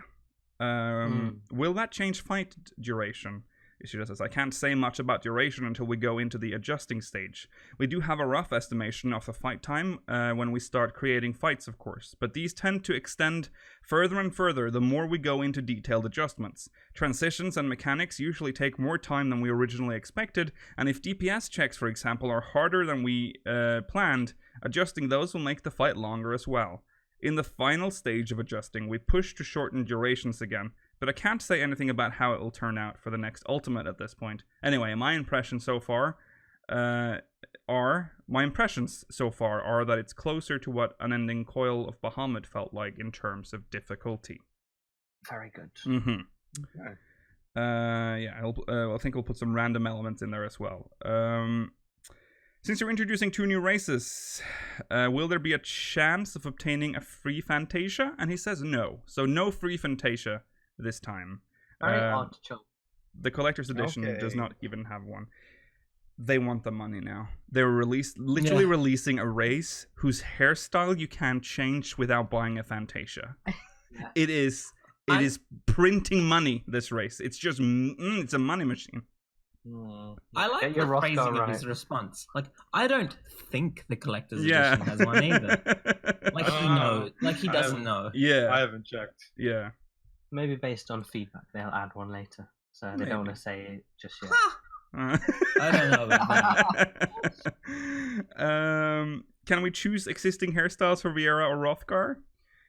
Yoshida says, we developed Hrothgar to be a human beast. So face patterns and hairstyles are linked. I told the staff, you don't need to implement common hairstyles.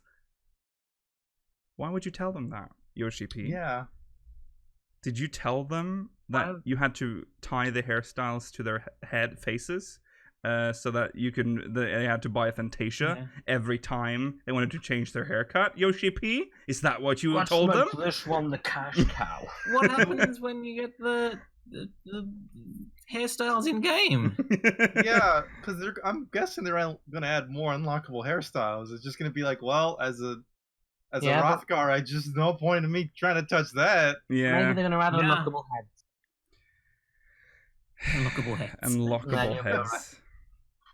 I mean, possibly the Hrothgar esthetician works differently. Mm-hmm. If we're lucky. Yeah. I would hope but I that's don't the case. think so. That they at least can swap between the 2 they have. He says that they will be introducing more hairstyles for Hrothgar, but those will be to strengthen the image or the role-playing of a beast. So those will be only for Hrothgar, so a head. Yeah. Please look at it as a race that is different from the existing ones from the base concept. Basically, lore-wise, Hrothgar, they just don't change their hair. They are born with the hair cut, and that is the hair. Yeah. You're born with that mustache, and you will not. get rid Yeah, of it. that coral fucking almost looks like bone mustache. What a sad fate Yeah. to know that is your life. But they're beasts. Beasts don't get haircuts. That's just how it is. Yeah, that's true. But some of them bothered to tie their hair up. They No, weren't they were born with that hair way. ties. No, they were born that way. Yeah, they were born that way. It They just were came born out that way. It's made of flesh. Yeah. They come out full size. As well. Ew, Yeah. that's disgusting. Yeah. Well, it's a beast. That means there will be new face patterns as well. Yoshida says we probably have to do that, so we are prepared. But I told our team that we will release 5.0 first. That will come at some time in the future. And then he laughs. Clever. And then the interviewer laughs. They're having a jolly old time. So I have to say, this interviewer does not deserve the answers he's getting. no. Can we? So he's so. Okay, people, journalists. Is this a journalist? I don't know. So Yoshi-P says... Is this just Yoshi-P's friend who works at Famitsu? So Yoshi-P literally says, I told our team that we will release 5.0 first, and that will come sometime in the future, right? Yeah. That's the answer to that question. Ha ha ha, he says, and then the reporter laughs. Ha ha ha. So can we expect new patterns at some point after the release of Shadowbringers? What is wrong with you? Yes, he says. I like how Yoshi to phrase it differently. Yeah, to phrase you it didn't understand differently. the first time. We had to Oh, make no. up our minds on that in order to achieve what we wanted to do with the Hrothgar. But will we get them after Shadowbringers? 5.1? 5.2 maybe? Okay, what about the Yeah, Viera? but seriously, when will we get them, Yoshi? Give me an exact date. What about the Viera? Will they have access to other hairstyles? She does For this. God's sake, calm down on the hair. Viera have a lot of unique hairstyles as well. There will be some others that you can use and some that you can't. There will be more available, but it won't be all. That's, So can we I expect think new that's fair. So can we expect more available hairstyles? Let me ask about crafters and gatherers next. New skills, changes for current skills. Is there anything you can tell me at this point? You should It's just so generic. Can Yeah. you tell me more? Because of some Bioregut skills, you had to level crafters in a specific order so far. We decided to give these skills to all crafters. So from now on, you can start with any crafter of your choosing. Our aim wasn't to balance the crafters, but to get to a point where you were able to start crafting with any of the crafting classes. There is no big system change for crafters or gatherers, but we tried to make them more accessible and fun to play. For example, we have made changes so that you can see how much progress a synthesis skill would give you. So we looked at that earlier. I think we can skip. We can skip a lot of this. Yep. Will we see You- new recipes after Shadowbringers? for raid. Yes. Yeah. Okay. Do we get better materia? Yeah. How will retainers and market... No, we already know this. Well, he did say that there will be a story reason for the market boards on the first. That you'll actually have to do... Okay, you can access both. Why you can access the source from the first will be explained during the story. Nonetheless, it shouldn't be possible to summon a retainer in the first. So there will be a character that solves this problem for you. This will be in the story as well. Until you reach a certain point in the story, you won't be able to access retainers in the first. But it's quite early during the story, so you don't have to worry. There you go. Okay. So they actually did add some lore reasons to this. Who would be worried about that? I don't know, but there's always someone. I mean, you can't access your retainer in the first. That's kind of annoying. Yeah. Yeah, but come on, like, Toast has completed a retainer. Oh, I really wish I could go and send No, Toast but on if you another- want to sell an item, like, oh god, I have to tell it. Like, you're in the Crystarium, you're buying stuff off the market Yeah. board, and then, like, you get, like, oh, it sold something. I want to It's get my gonna guild. be before the first dungeon, probably. Yeah, it's gonna be very very. Grahate is early. just gonna make this portal that leads to Yeah, the retainers can use. So they Here can you go, come to Toast. You can Right. Sin Eaters are attacking the city right now, but first things first. This is how you summon your retainers. You can even mark it by hair. Yeah. So if I still wanted to access retainers, I would have to leave the first and go back to the source. God's sake. I don't expect there to be many scenarios where you would want to access a retainer, so you will be fine. Your inventory will most likely not be full, and you can access your retainers at a very early stage. Making a lot of the main assumptions story. about me, Yoshi-P. As long as you keep going in the story for a bit, you won't run into any problems. Oh, by the way, we changed the user interface for retainers as well, because you're not asking me the right questions. I'm going to give you the info myself. The order for sorting items or checking where you sent your retainers will look different. Yeah, but can I summon retainers? Yeah, sorry. Yeah, that's very cool and all, but can I summon a different retainer while having another one opened, or will I have to let them return first? This is actually a good question. I will have to let them return first to get to a different retainer as it is right now. Yoshida says that is not possible the way everything interacts with the servers. In order to handle all the data safe and secure, it is not possible to interchange items between retainers or summon multiple at once. Was that the question? Oh yeah, while having another one opened. Yeah, pretty much. Well, what I think is the biggest feature here is that in the new retainer window, it shows all the retainers in one list, and you can interact with them from that list. So you don't have to like click Toast, and you open Toast, and now you can look at Toast's money and all that shit. And then if you want to talk to your other retainer, peanut butter, you would have to quit the retainer window, and it will do that annoying like zoom out, and then you'd have to click the summoning bell. Ding ding. You don't have to do that anymore. It's all in the same window. That is a big update. Let's not talk about trust. Next is Blue Mage. At what point are you planning to remove the level cap?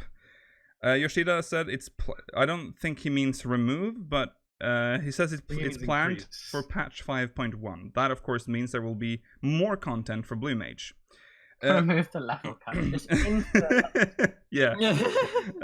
There seems to be a lot of content for patch 5.1, including... Oh, he just moved up. That was his Blue Mage question, by the way. That was it. Yeah. There seems to be a lot of content... I mean, there isn't much to ask. Who cares about Blue Mage now? There seems to be a lot of content for patch 5.1, including the ultimate we discussed earlier. Yoshida says there will be new PvP content as well, so there's a lot you can enjoy. I will go into detail on this in a live letter. In a live letter after the release of Shadowbringers.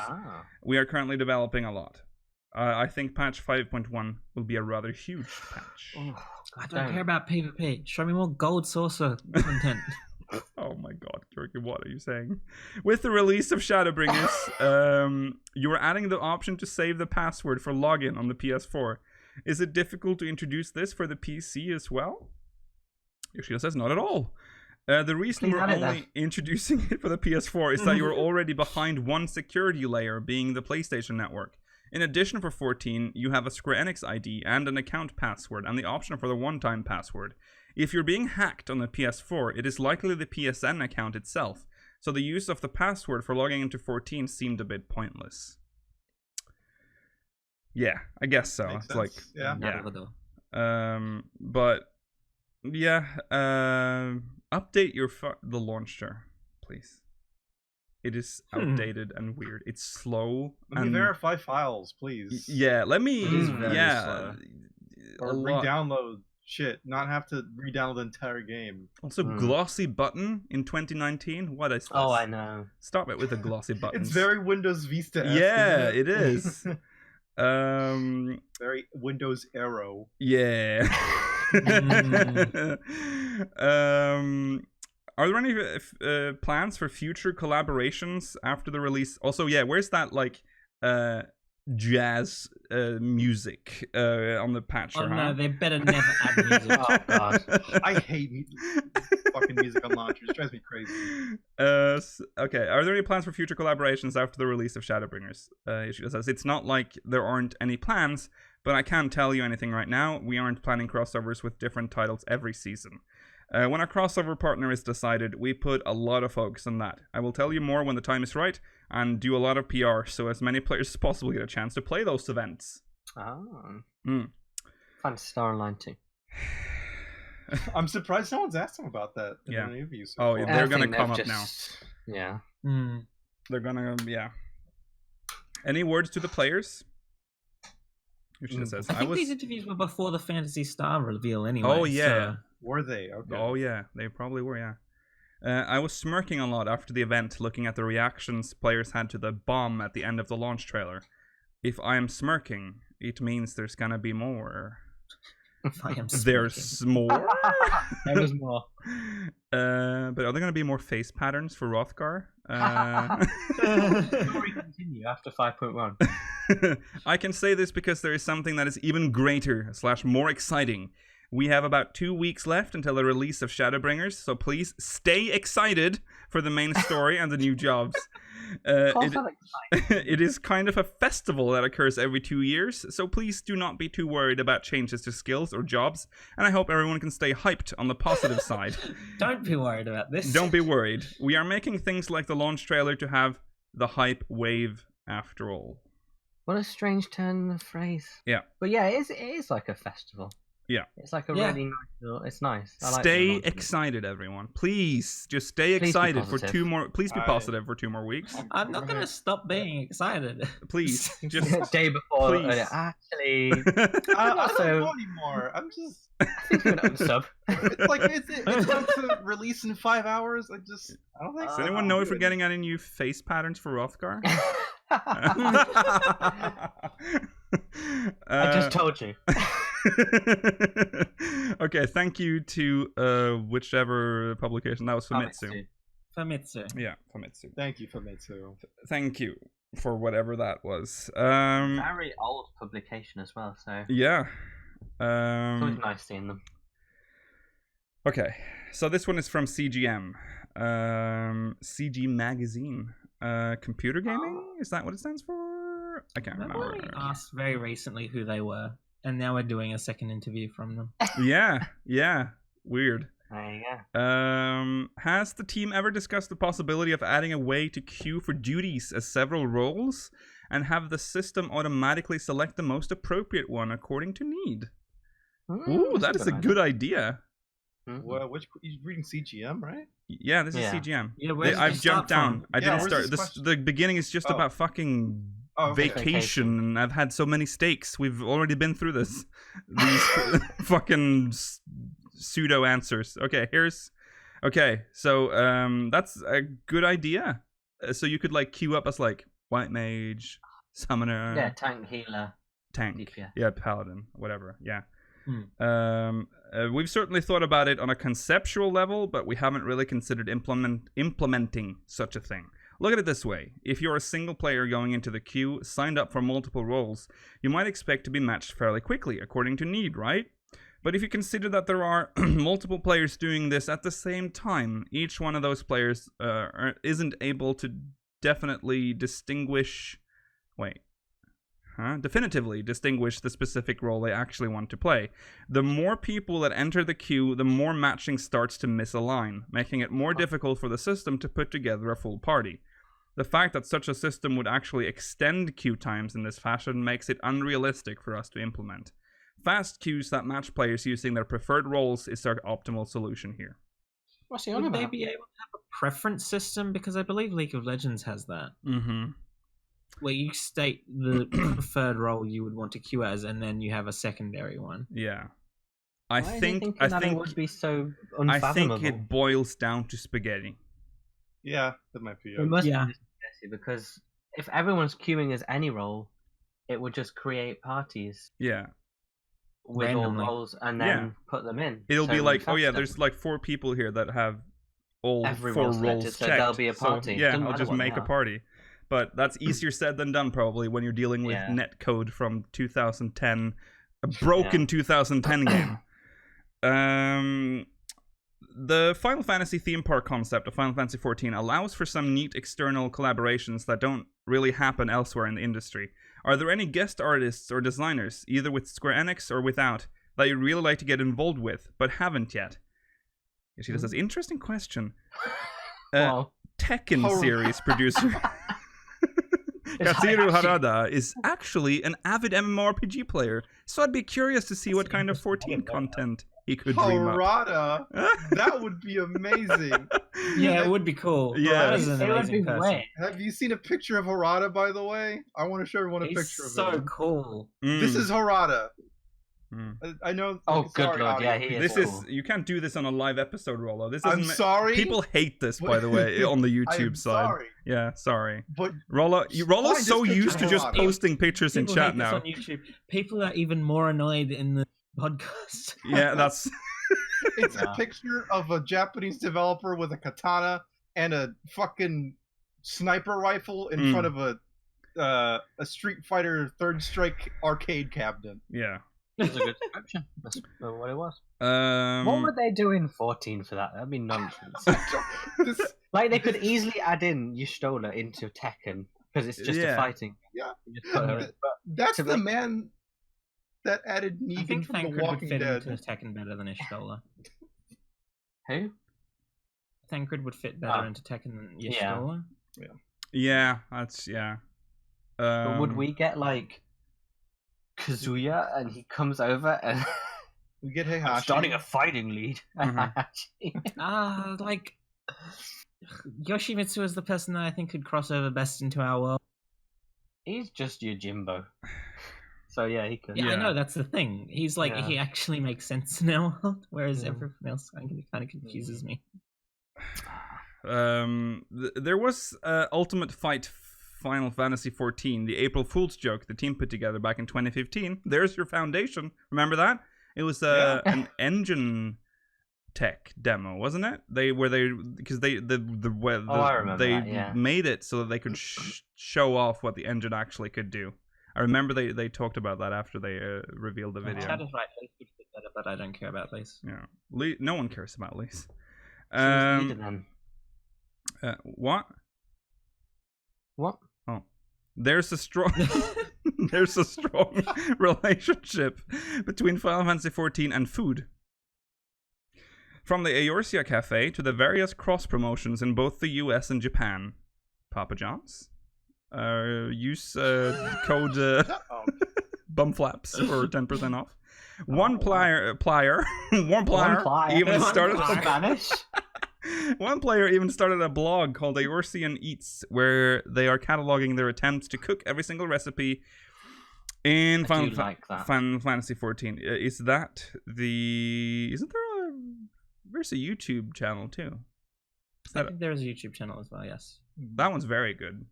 All in like media related cooking things that I love, like TV series or games. I just love seeing them be recreated. Yeah. Is it Food Reborn? Is that what it's called? There's multiple people. There's something Reborn. Well, given that and the considerable success of both Encyclopedia Eorzea volumes, how far are we from an official cookbook? Please. What a random question, but what a good question. Yeah, it is. We've gotten plenty of requests from players for this, actually. As you may already know, Square Enix does not have a publishing division. And I asked them... it does. It does. Important. And I asked them if we would have an opportunity to make this. Now, traditionally, that division's forte has always been publishing strategy guides for our games. So a cookbook didn't seem to them like a venture worth pursuing. Today, however, many players tend to look online or at digital apps for game strategies.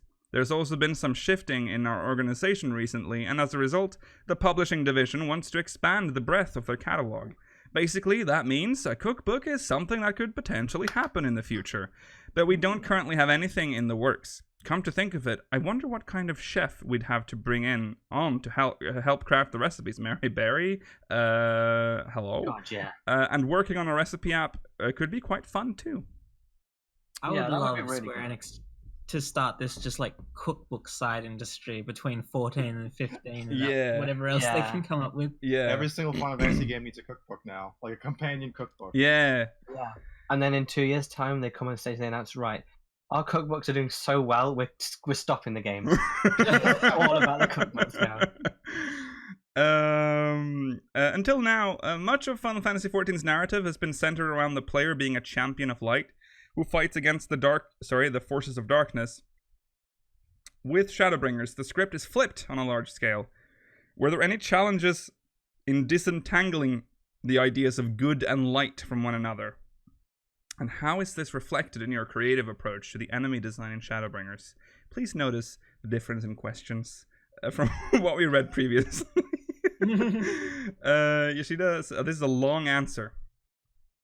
From my own personal experience with fantasy media, there typically seems to be a conflation of light or justice with the notion of good. It feels how does that word sound? Unilateral to me. Surely is that an eye? I think my fucking... Oh, now I see it. Okay, when I zoom out... Oh, the L's look like eyes. Okay, what... Oh. Not like eyes. Okay, the letter I. Okay, I'm not... Surely any force that goes too far in one direction can't be entirely good, right? That's why I figured that if there was too much light in the world of Final Fantasy XIV, then there had to be some negative effects. The linchpin here is the Warrior of Light being so thoroughly active in their duties as the realm's champion that their light has become overbearing, disrupting the balance. That's exactly what happened in the setting for Shadowbringers, and why it has been decimated by the Flood of Light. We felt that restoring that balance would make for a very Final Fantasy-like narrative. In terms of enemy design for Shadowbringers, there was actually a big stumbling block for us. This was actually a big stumbling block for us. Some context. Generally speaking, Japanese people tend to be rather agnostic, so to speak, acknowledging aspects of all religions. On Christmas, we exchanged presents with one another, but a week later, we're at Shinto shrines, making offerings for the new year. We're neutral in that sense, so when we think about the concept of evil, we have a comparatively large pool of ideas to draw from. Now, in designing foes that stem from a source of light that has become too powerful, it's all too easy to immediately jump to the idea of a fallen angel. We specifically wanted to avoid that pitfall in Shadowbringers. Players will be fighting against the first Sin Eaters, yes, but they are not necessarily angels. It's funny, when our artists first started conceptualizing new enemies, many couldn't resist the pull of drawing meticulously feathered wings on their creatures. I feel that's oversimplifying things. That's why I had to ask them for several retakes whenever I saw those wings start to appear. I had to explicitly ask them to tone down the designs. Basically, I told them to come up with something super demonic looking and then make it white. I can definitely see that. Yeah. In the designs. Yeah. We definitely did struggle with this concept because it's apparently been ingrained into our collective consciousness to associate white with good and black with evil. At the 2019 that was the end of that. Okay, well that is interesting. Yeah. They still ended up going with the fallen angel kind of thing with quite a lot, yeah. Yeah. With, what's his face? Innocence. He definitely has like the kind of Well, he still just seems like a nice angel. He does, which is kind of like, I guess, yeah.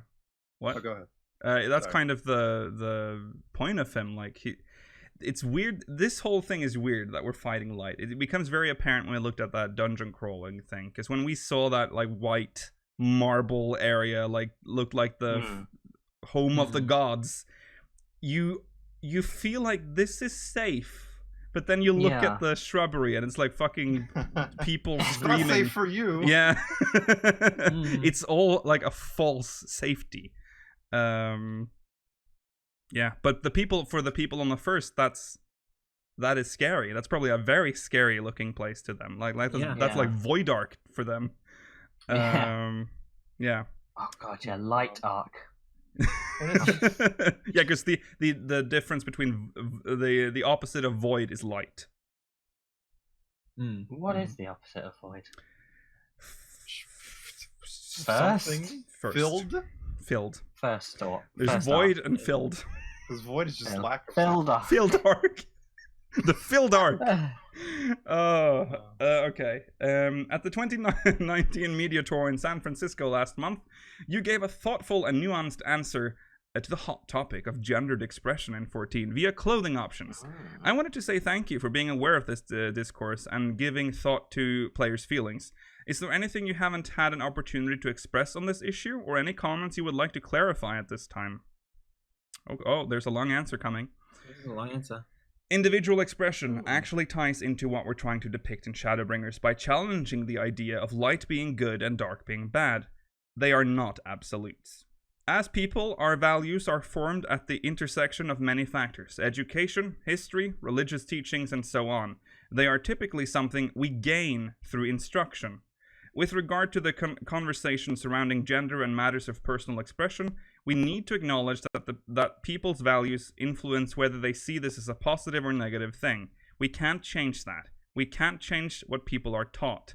But we are in the process of changing our perspective, and that's important to keep in mind. With matters regarding LGBTQ plus expression in 14, we can't necessarily say that people who oppose it are universally evil and that people who are for it are universally good. It's understandable that if you were raised with certain preconceived notions about gender or sexuality, then you would not necessarily think to challenge them.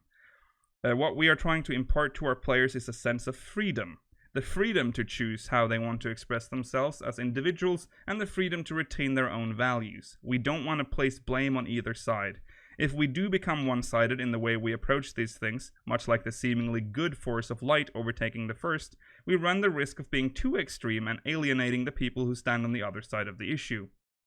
We are prioritizing freedom, and we are still on the road to finding a way for everyone to understand that all are free to make our own choices. He is the best. I love how intricately he interweaved it with the actual theme of the game. Yeah. Pretty nuanced answer. Yeah. Yeah. There's not much to add to that. That's nice. Right. Thank you for thinking about this. It's a delicate issue, to be sure. For what it's worth, I appreciate that 14 did grant me the freedom to use the ceremony of eternal bonding to marry my male partner back in 2015, and that meant a lot to me. Yoshida says, I'm glad, and to reiterate, nice. I don't want to measure our players on a yardstick of good versus bad. We just want to give them options. Final Fantasy XIV is a social game, and there are always going to be players from different countries, decades, cultures, backgrounds, and so on. There you go.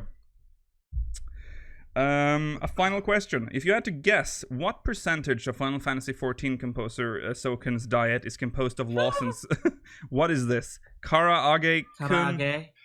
It's fried chicken. Oh, Lawson is a chain of convenience stores in Japan. Yeah, that sells prepared hot food items, including the juicy fried nuggets of piquant poultry that Soken is famously fond of. One of the best food items to come out of Japan.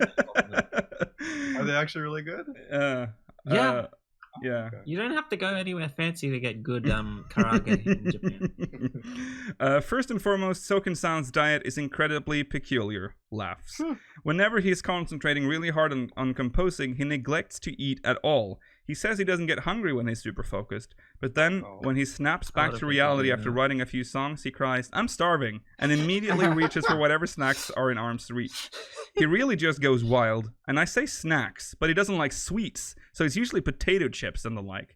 Of course, stuff like that leave him still feeling hungry, so he'll go to the Lawson downstairs beneath our office, walk up to the counter, point dramatically to the hot food section and say, give me everything from there to there.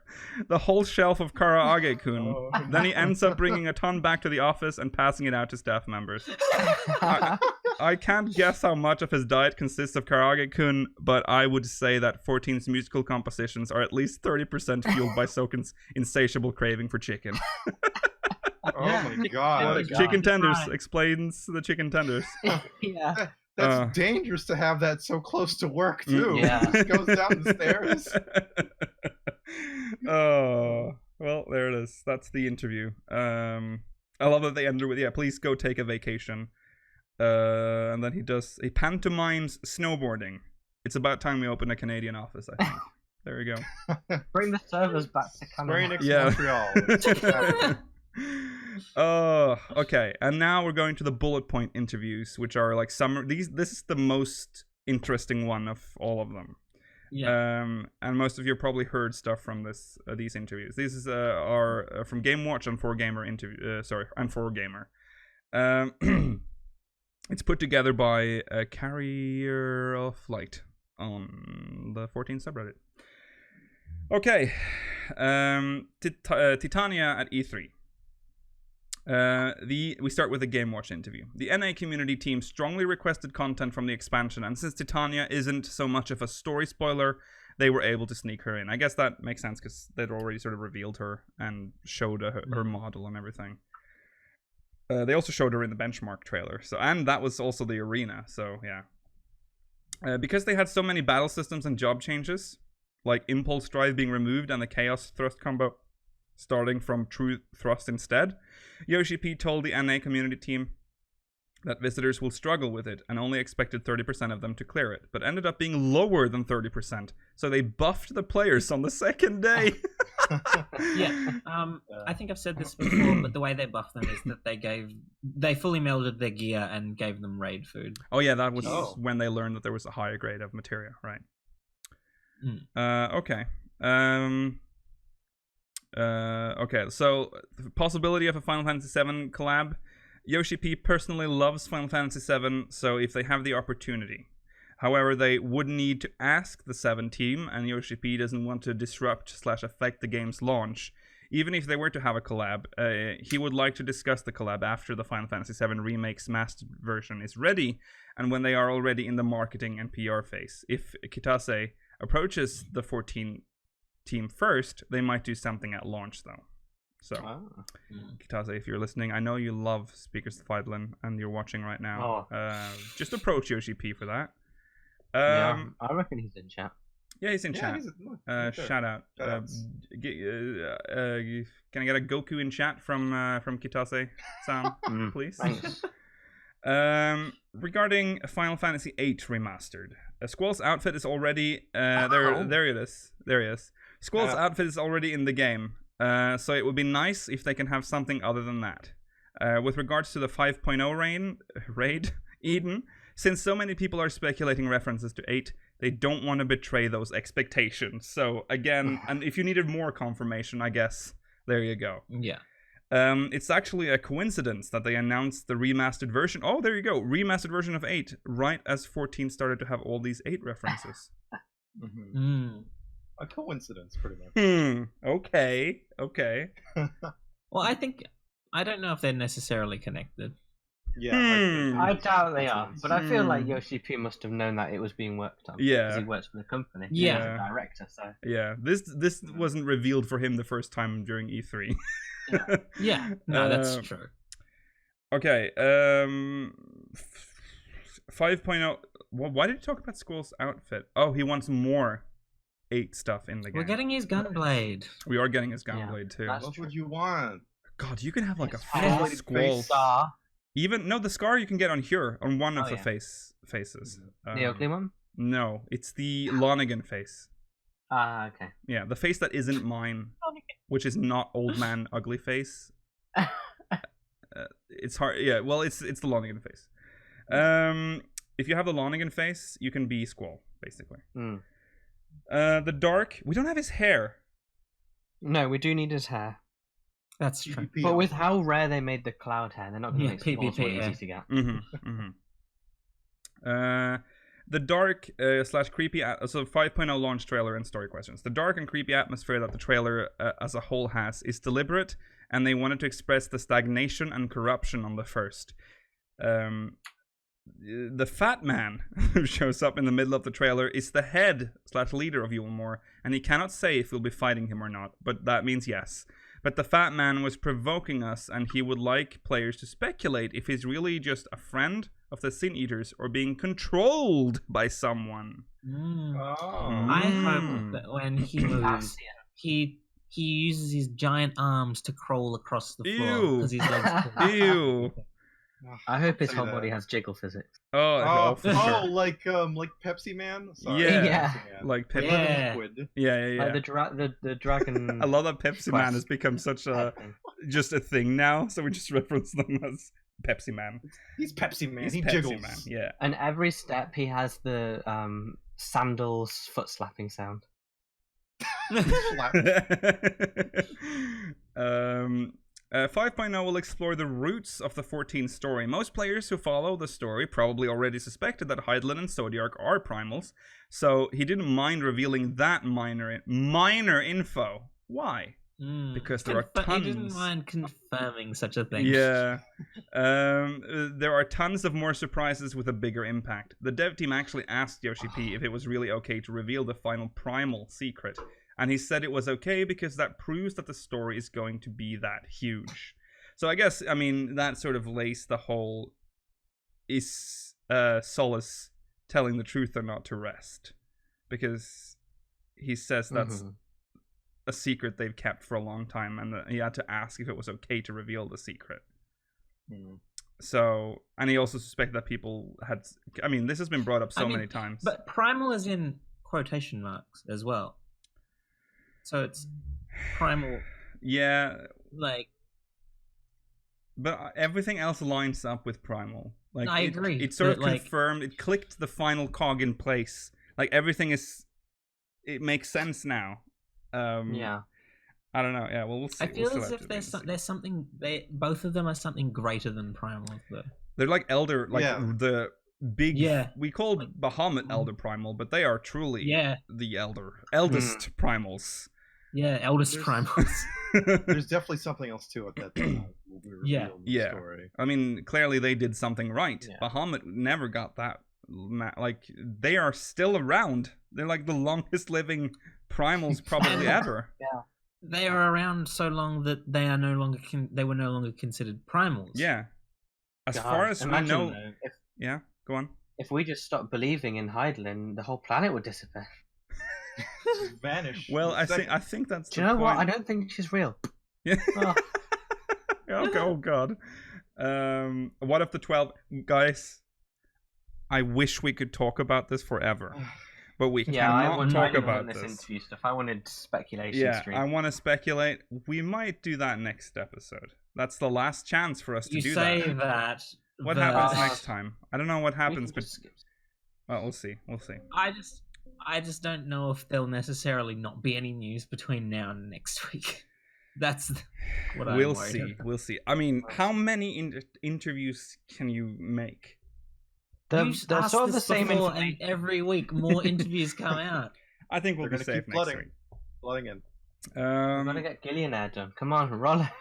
There will not be out of date at this point. There won't be Gillionaire in like 2 or 3 more episodes at least. Okay. 5.0 will answer a lot of the questions players have, such as why are Asians doing all this in the shadows? Why is the world split into 14 shards? And what is it about there being 6 elements and trying to cause calamities over and over again? The conclusion to the conflict between the allied nations and Garlemald in the 4.x series is just like a branch or a leaf of the whole picture. That's kind of what I got. Yeah. After halfway through 5.x, the story will unfold like a turmoil up to the end. Oh God! So it is gonna get sounds so dramatic, emotionally draining. Yeah. Yeah. If we were to label, and this is the truth, and this is the truth, and you're not. If we're to label going back a bit, what? I've never wondered why there were 6 elements. That's never been something that I questioned. No. Yeah, it just seems like a kind of a law of the universe. So the fact that they're bringing, because the other ones I can understand is like questions people have had. That's a really weird thing to bring up specifically because I don't think anyone was asking about it beforehand. No, because it was that's just the laws of nature. Yeah. That's just the world. But apparently there's something more to it. Yeah, it's like the periodic table. It's just that, but I guess that's not what it's not a very big one, but no, maybe the elements are a lie. Maybe that's like a Hydaelynian construct. Maybe that's she wants us to believe. Yeah. Maybe not everything really is crystals. Yeah. Okay. Because there are more elements. Like I mean, in other games elements. Wait, there's always There was been like holy and dark. yeah, there was like light and dark. Why aren't they elements? Well, they're Because everything is just astrally or umbrally. Oh yeah, attuned. that's true. That's Yeah. how it works. Yeah. So it's sort of like an element, but So the light and dark is different already in there. kinds. Yeah. Well, yeah, that is a weird thing to say. Wonder what that means, because that's probably going to tie into the Eden raid and what. Because you see in the launch trailer Yorianje with that elemental wheel. So yeah, that's definitely going to be a topic in the story. Right. The conclusion to the conflict. Sorry, I've lost my way. Oh yeah, if we were to label the story up to this point as the Hydaelyn and Zodiac part, 5.0 will finish up to 80% of that story. They started doing this halfway through the 4.x series, and they tried to make the player get more involved, and Yoshi-P continued to tell the devs to have proper effects and acting for the Warrior of Light during dialogues. Even simple additions like putting the camera in a different place or having the camera focus on a candle during the dialogue to emphasize the meaning of their words can make it a little more interesting. Is this the moth and the lamp? Yeah. Get some cinematography. Yeah. I'm very excited for this story. This is gonna be horrible. It's gonna be so draining. Like it's like funny. New revelations, one after the other. Like, this actually wasn't what we thought. It's weird though, because now if you look at Heavensward and Stormblood, they look like fucking pit stops. Like their story didn't really move any of them. Heavensward at the time felt like just like a side story. Yeah, so. yeah, and so did Stormblood. Although Stormblood, well, it was sold to us as a progression of the story, but we were given a pit stop with most of the Othard stuff. We did fight Garlemald back though. Yeah, but they're not that important. That's not the main. Yeah, apparently that's not the main issue at all. The main issue, weirdly enough, has been what's been staring us in the face since we started the game. Like the first cutscene in the game is you versus an Ascian. Yeah. I mean, With we always Hydaelyn did there. think that like Zodiac would be the final boss, yeah. to deal with, but like we didn't consider that like Hydaelyn would be something we'd have to worry about as well. Yeah. I'm sort of hoping that the end of the game will be that first cutscene with the Ascian, because it sort of never really was explained. No, and it's like you just fight him for some reason. If she's a primal, like what even happens in that moment? Like there's been a lot of wild theories about like character creation relating to like, were we like fucking created for Hydaelyn's purpose? Were we maybe, or were we brainwashed? Is that what Tempered is like? Like you go into that ethereal sea and she shows you this is bad man. You kill this bad man. You get bad man for me. Yeah. How symbiotic is the relationship between Hydaelyn and the planet? Like, does Hydaelyn's existence need to be sustained in order for the planet to still? We're not. Maybe it's parasitic. She could just be a that's parasite. the other thing. Yeah, like the Ascians have claimed that she is. But then we can't trust them. Yeah, that's why I'm sort of less inclined to take that perspective, simply because I don't trust the source of the information to be telling me the whole truth. They may be telling me something, but I feel as if they're keeping some information from me. Yeah. We're never told where the Warrior of Light comes from. We just sort of appear. Where did we come from? Is there's some sort of like ultra meta thing where the character creation is Hydaelyn building us? Building a Warrior. That's why we're in the blue. Yeah. Let's turn up the brush slider for this one.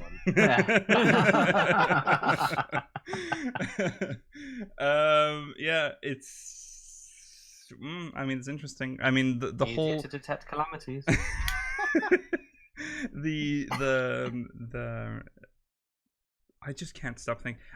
I do hope that they at least touch on the 12, because I'm afraid, I'm a little bit frightened that they're gonna not talk about the 12 at all, because after 1.0 we don't really talk about the 12. They made the Sanctum of the 12, and that's sort of where most of the references to the 12 are. There are some side quests that touch on it, but very briefly, and not. We don't really have any lore on the 12, really. Maybe the 12 is just something that Tanaka was interested in, and then I don't care about this. Yeah, I think that's what aspect happened. of the story anymore. Yeah, because if you look at 11, there's a lot of emphasis on the gods. Yeah. So I don't know. I guess we'll see. But then there's that cutscene with Louis that we looked at. Was it yesterday? When he's fighting Bahamut. Yeah. That seal that appears when he like strikes him has the 12 on it. It's like the seal of the 12. Yeah, but he believes in the 12. Yeah, but don't mean his magic has to look like them. Yeah, because he'd already lost. But a lot of the time, the magic that is created is how it's perceived by those people. That's true. If you believe it, it's real, pretty much. We will see, I guess. Because I think we can conclude now that the planet of Hydaelyn existed before Hydaelyn.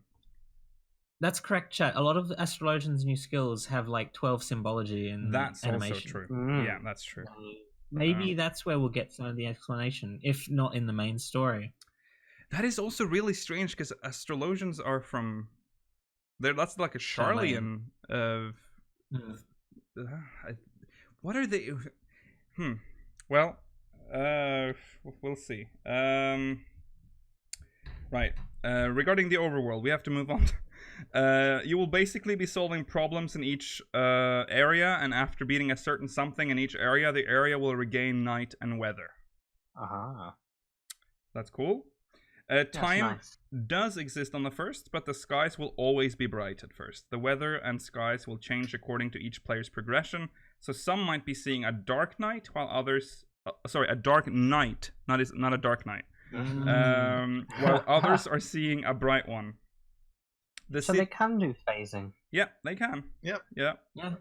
I mean, they have done that Why before. don't They did that with often? Alexander. Yeah, and I mean, the Roman Enclave is phased as well. It's just not on a much smaller scale. Yeah. The oldest... No, please. We're done. I don't like that meme. 100, please. The cities on the first do have summoning bells and market boards, but those are used by people on the first, and the player's retainer is still on the source. So this is from that the interview that we covered earlier. The story will properly explain why you're able to summon retainers from the source and use the market board. The same goes to why you can use the duty finder to participate in duties on the source, and that will also be explained through the actual story. No, I don't need the duty finder. Don't add lore to the explained. duty finder. Oh, God. It's just a menu. Don't work. We found some people that want to hang out with us. I don't know. It's because they got that question at Yeah. FanFest, and then It's been It's annoying amazing. the Don't worry MSQ about it. team. They're like, fuck. Okay, we'll jump to Eden. So we were getting conflicting reports on how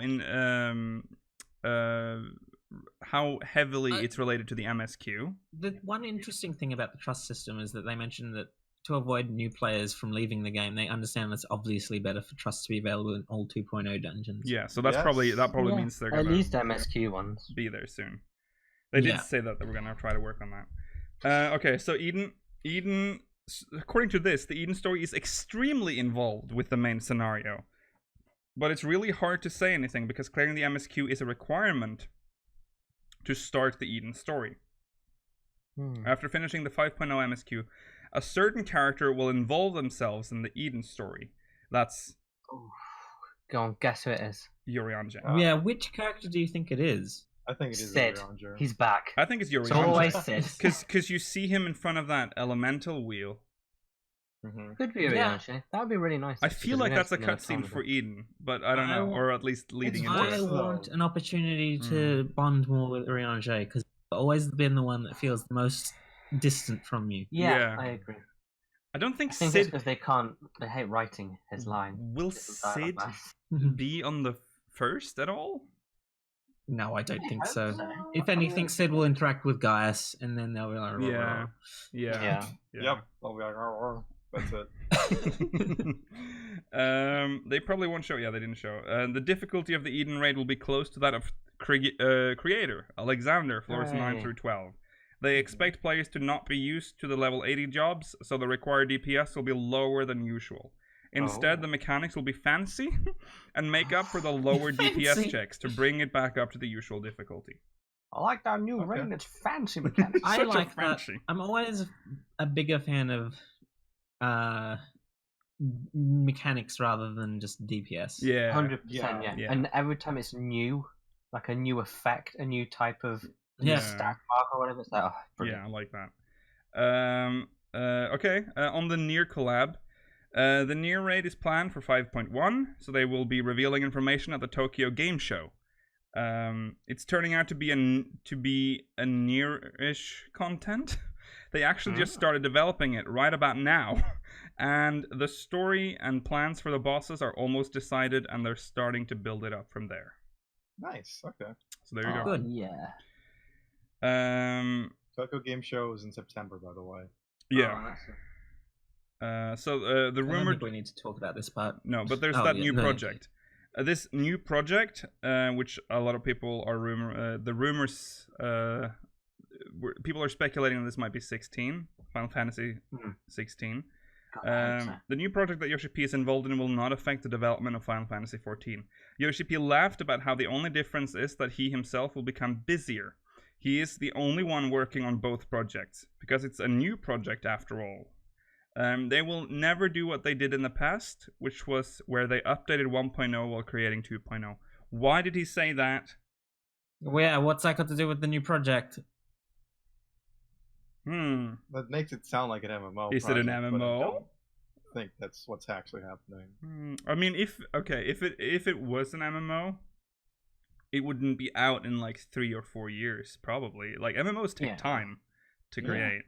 So in that, if you think about it that way, that's not 14 would be like 12 years old by then. That's an old fucking story game. Would be finishing up probably with the main. Would probably be moving on to a new arc. Yeah. So it's not too far off to think that it would be an MMO. Seeing as 14 is a cash cow now. Yeah. Yeah.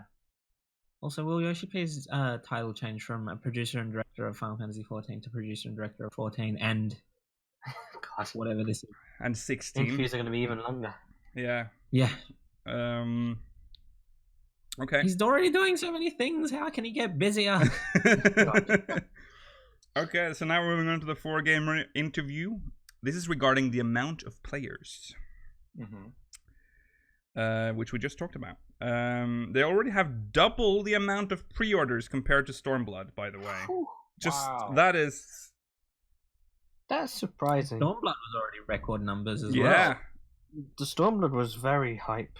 More brought up, apparently. They are in such a good state where they'll be punished by God if they ask for more. What a weird thing to say. It is very strange how Hydaelyn will step on them. Yeah. God will fucking smite you. It is very strange that 14 is doing this well, this far into the game. They thought that Heavensward was going to be the peak of the game, remember? They said that. They were like, that's going to be the peak. Wrong. Very strange. It's just got better and better. Yeah. And I guess that's because it was so bare bones at first, so the quality of life updates have like just felt so good because we keep getting like stuff in every update, and they're so consistent with the updates. And I think just because the story is just so involving. Yeah, that too. Yeah, of course. Like if this game didn't have a story, it wouldn't. Yeah. The game never gets clunkier with each expansion. Yeah. Okay, so on Hrothgar and Viera, the Hrothgar will be heavily involved in the Gunbreaker job quest, which makes sense. It's their job. Level 80. Yeah. The Viera have their own village they protect, so you will find out about them there. That's the Raktiga Greatwood, I'm assuming. Okay. Because we're not getting to the jungle. We're not getting the jungle. That's just, it was vaguely written enough that I was confused. Yeah. They were careful to make sure the Viera village fits the game's style, and he wants players to visit the village to find out about the lore and their lifestyles. I'll hang out. Let's see what's up. Okay, we read this on Friday. This is very interesting. This is about the Ishgard restoration. So, yes, there will be a ranking system for the Ishgard restoration. He used the feast as an example and said there will be seasons for it. To avoid the same top tier players from dominating it every season, they designed it so you can graduate and be done with it after you are rewarded for being top a single time. So you're like... So bizarre. Yeah, it's like a ranking system. So it won't have perpetually new rewards in the same way as the feast does. Right. Yeah. So I wonder... what exactly is a reward? House. A title and a fancy weapon? Or a crafting tool? I don't know. Crafting tools. Yeah. Maybe. Those who want rare titles and flashy primary tools will need to level their jobs first and then have the perfect gear and materia and then challenge extremely difficult recipes. Flashy primary tools. Yeah. So basically relics for crafters, I guess. Yeah. For those who only do battle content and don't gather or craft as much, the Ishgard restoration area does have ways in which those people can participate with lower level classes. So a way to level, I guess. That's nice. Yeah.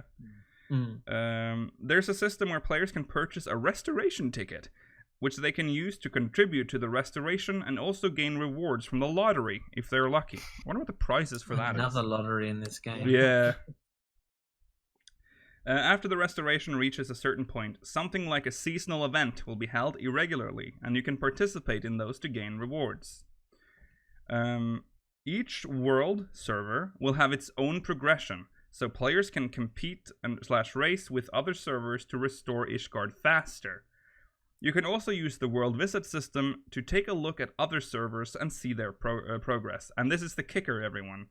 There are plans on renewing Diadem and sticking it to the Ishgard restoration. Hey. Finally. I mean, what is this Diadem 4.0? The best part about Diadem is how you can gather rare timed nodes perpetually. So if they base it entirely around crafting and gathering, maybe it will finally be good. Well, you know, it's this. We're making fun of, you know, haha, Diadem, but at least they're trying again. They're giving it another go. Why not? Yeah. We said this last time. Yeah, but it's better. I mean, everything is better than just abandoning it. Oh yeah. Because right now, Diadem is updated. Mailer. What? Look at Chocobo Racing Mailer. Yeah. Yeah, true. If they updated it so it has all the latest gathering nodes in for an easier gathering, then fine, it is worth it.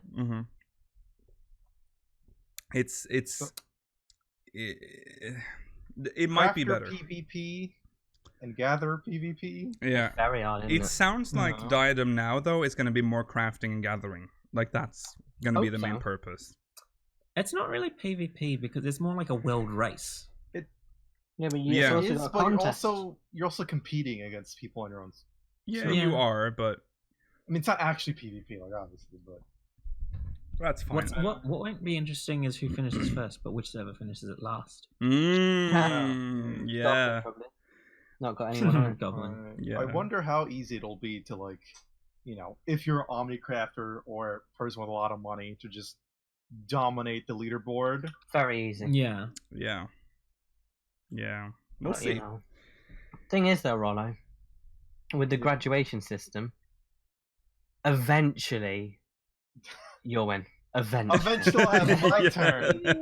Yeah. And when you're the last person on the server. 5.5, I will be on the leaderboard. Yeah. Eventually, I will win faster than everyone else here. Sorry, patch 5.55. That's when I'll win. Expansion. Yep, finally got the title. Okay, moving on to housing. No plans on adding new plots at the moment, but because there are so many new players and returning players rushing in at the speed that surpasses their expectations, they do feel the limit is close. The limit is close. So, Ragnarok is full, so all the plots are gone. So sometimes you do get smalls appear though. They do appear every now and then, but they are there for like until there were like 10 people camping that house. Yeah. Can I tell you something really sad I saw? Tell us something really sad you saw. Yeah. Right, okay, so a medium plot went up near me, right? And someone bought it. I was like, okay, cool. Congrats to them. Uh-huh. They didn't have the money to build a house.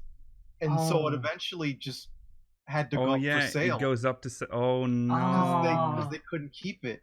And I'm like, oh my god. Oh, that's so sad. Always remember to factor in the house. And they lost all their money as well then. Oh my god. Yeah.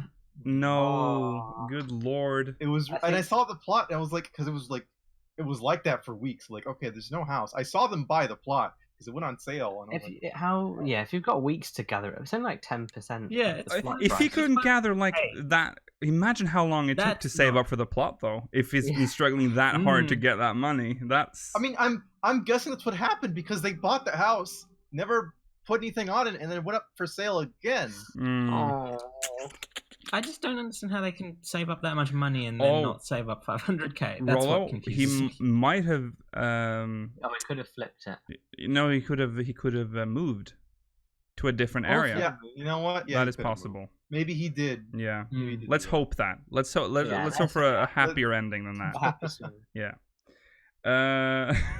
Once 5.0 calms down, they will look into the timing in which it's possible to add more housing plots. It's not a solution. it's not. It's still just a band-aid. Just add more plots. Just add 1 million housing wards. Just do it. Add 1 million. Why not? Yoshi-P was asked if it's possible to add a feature to check if there are open housing plots on other servers. He said, "It's impossible." That's impossible. I mean, you do. It's not that hard to level up a character just enough just go to get check into the yourself. World. Yeah, don't. I mean, you can't check Shirogane, but you can check the 3 original ones. Yeah, you can. Yeah, I mean, come on. I mean, you can check Shirogane if you find a way to invite yourself to a FC that has a house there. Yeah. No plans on increasing the amount of items you can place inside and outside of your house for a while. So we're not getting increased outside slots. I thought they said they would, but I guess maybe they've either changed their mind or that was just a rumor. I can't remember. I feel like we've talked about it before. Maybe it was something we talked about, like that would probably be possible after 32-bit support was dropped or something. No plans on adding a market board housing item because the servers will crash if everybody places them. The same reason applies to why you can't place a summoning bell in your garden. I mean, I've never wanted a summoning bell in my garden, so that's fine. No, because there's one just next to it. Our FC house is right next to the summoning bell. Yeah. So it's basically like you have one. Yeah. The armory chest. They understand people are struggling to manage so much gear, including gatherer and crafter gear. But there's the problem of server traffic. When you use the duty finder to move to a different world, note instanced areas are regarded as a different world/server. Your inventory is also regarded as data required to be carried over, and hundreds and thousands of players are moving around the ocean on the internet with that data. So increasing a single 1 bit or 2 bits can drastically inflate the amount of traffic. This affects the responses from the game, and it can lead to lag or your controls being delayed. Last time we upgraded the armory chest, we spent a whole year simulating the traffic and stress testing in the background, and then we were finally able to apply it in the game. They would love to add more slots, but when they consider the rapid increase of players and also consider adding housing plots on top of that, they need to do each task one at a time. They just the game's too popular now. Spaghetti. Stop it really playing. Isn't. I want more inventory space. Yeah. Everyone quit. Everyone pre-order the game. I miss the 1.0 player base. We were a good 20 people. Yeah. You were few but loyal. Yeah. Right. New Game Plus. The new battle content in 5.0 will also be synced in the New Game Plus. The system's name is New Game Plus, but we also had players who wanted to play certain instanced content again, so we made it so you can replay 5.0 content again as well. That's Oh, nice. that's good. Yeah. New jump potions, including the story skip potion for Stormblood, will be added alongside the early access of the expansion. The current level 60 jump potions will be removed, and they will add level 70 jump potions in exchange. For those who are new to Final Fantasy XIV, the new jobs will most likely not have a jump potion, so please do not panic. Imagine if they did. Yeah. Jump 10 levels. Yeah. The Square Enix store will start selling new physical security tokens. We talked about that. On July 2nd, so at the official launch, you'll be able to buy those. And the left-hand gamepad sold by Hori. Yay! Okay. It's got a 14 button. It's gonna work on the PS4. Oh, sorry, I forgot that there's also a Dengeki interview. Oh. Okay. Huh. I got 9 minutes, right? Yeah, we're fine. We're good. Yoshida was amazed by how. Oh, actually, a lot of this is the same. Final words from Yoshida. I think we'll do. Oh, the 5.0 last boss difficulty isn't higher than Shinryu. Okay, good. Final words from Yoshida. Reaching 16 million players total is an achievement on its own, but we reached the highest amount of current subscriptions before the launch of the expansion, and this usually doesn't happen with MMOs. This is true. I suspect that the Warriors of Light are continuing to be passionate about the game and also inviting friends in. The mistakes made in 1.0 is what us, Square Enix, caused, and the only reason why can come this far after that failure is thanks to all the fans around the world. So this time it's our turn to release the expansion and get everyone excited. Huh? We squeezed out every single drop to our very limit. So we would like players to enjoy every part of the expansion. Oh, God. When it comes to the MSQ, I'm sure people have different preferences, but at least I felt like the 5.0 story felt like a Final Fantasy, and I hope people enjoy it. One last thing. When you receive a quest, you usually follow the to do and go to the next destination. But if you talk to the NPCs, you get to hear what we call a hint talk, where someone like Alphino might talk about where they should go and look for whatever. These dialogues aren't included in the journal or to-do list. Why is that capitalized? And we made those small details interesting this time. You might find some important information from these conversations, so those who are interested in lore are advised to take their time and enjoy these chit-chats. Please make sure you include this in the interview. Please, write that down. It's really good. Okay, and now... That was gold. Yeah, I agree. Yeah. Just I talking always to the listen to NPCs around... Yeah, I always make sure to talk to them. Yeah. Yeah. They say some cute stuff sometimes. Yeah. The coolest part in this game is if someone says, I'll go and look in Thanalan, you go to Limsa. If you go to Thanalan, you can usually find them Yeah. Yeah. somewhere. And that's such good attention to detail. Yeah. It's a lot of effort, but Yeah. because they're not marked on the map. But Yeah. Yeah. it's fun. Okay. Last thing is from an interview with Easy Allies. And I'm just going to play the clip for you. So, it's about 1.0. Oh. I'm so Oh, sorry, boy. Yoshi-P. I am This is so your sorry. fault, Akil. This is your fault. Here we go. After seeing the demand for older versions of World of Warcraft, Blizzard finally made it possible with the announcement of World of Warcraft Classic. It's almost been a decade since Final Fantasy XIV 1.0 launched, and many years since anyone has had a chance to play it. Would you ever consider bringing back a limited amount of servers with some version of the 1.x series for players to experience it? もうお分かりになってるかと思いますが、何かしらの形で、限定サーバーでもいいので、1.0 をクラシックサーバー的な形で復活させるご予定は Nightmare.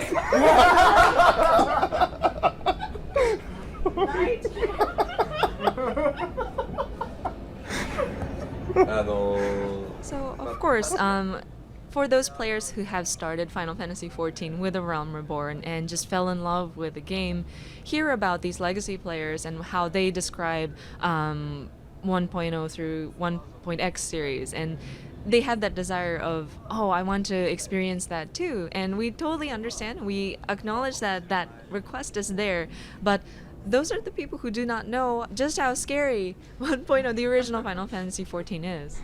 You couldn't imagine how many people just dropped out from 1.0 at that time. And so if we were to hypothetically have some kind of classic server available, we might potentially see people who currently enjoy Final Fantasy XIV look at just how bad it is and just drop out. So I'm afraid we don't have any plans to do something like that just yet, or at all.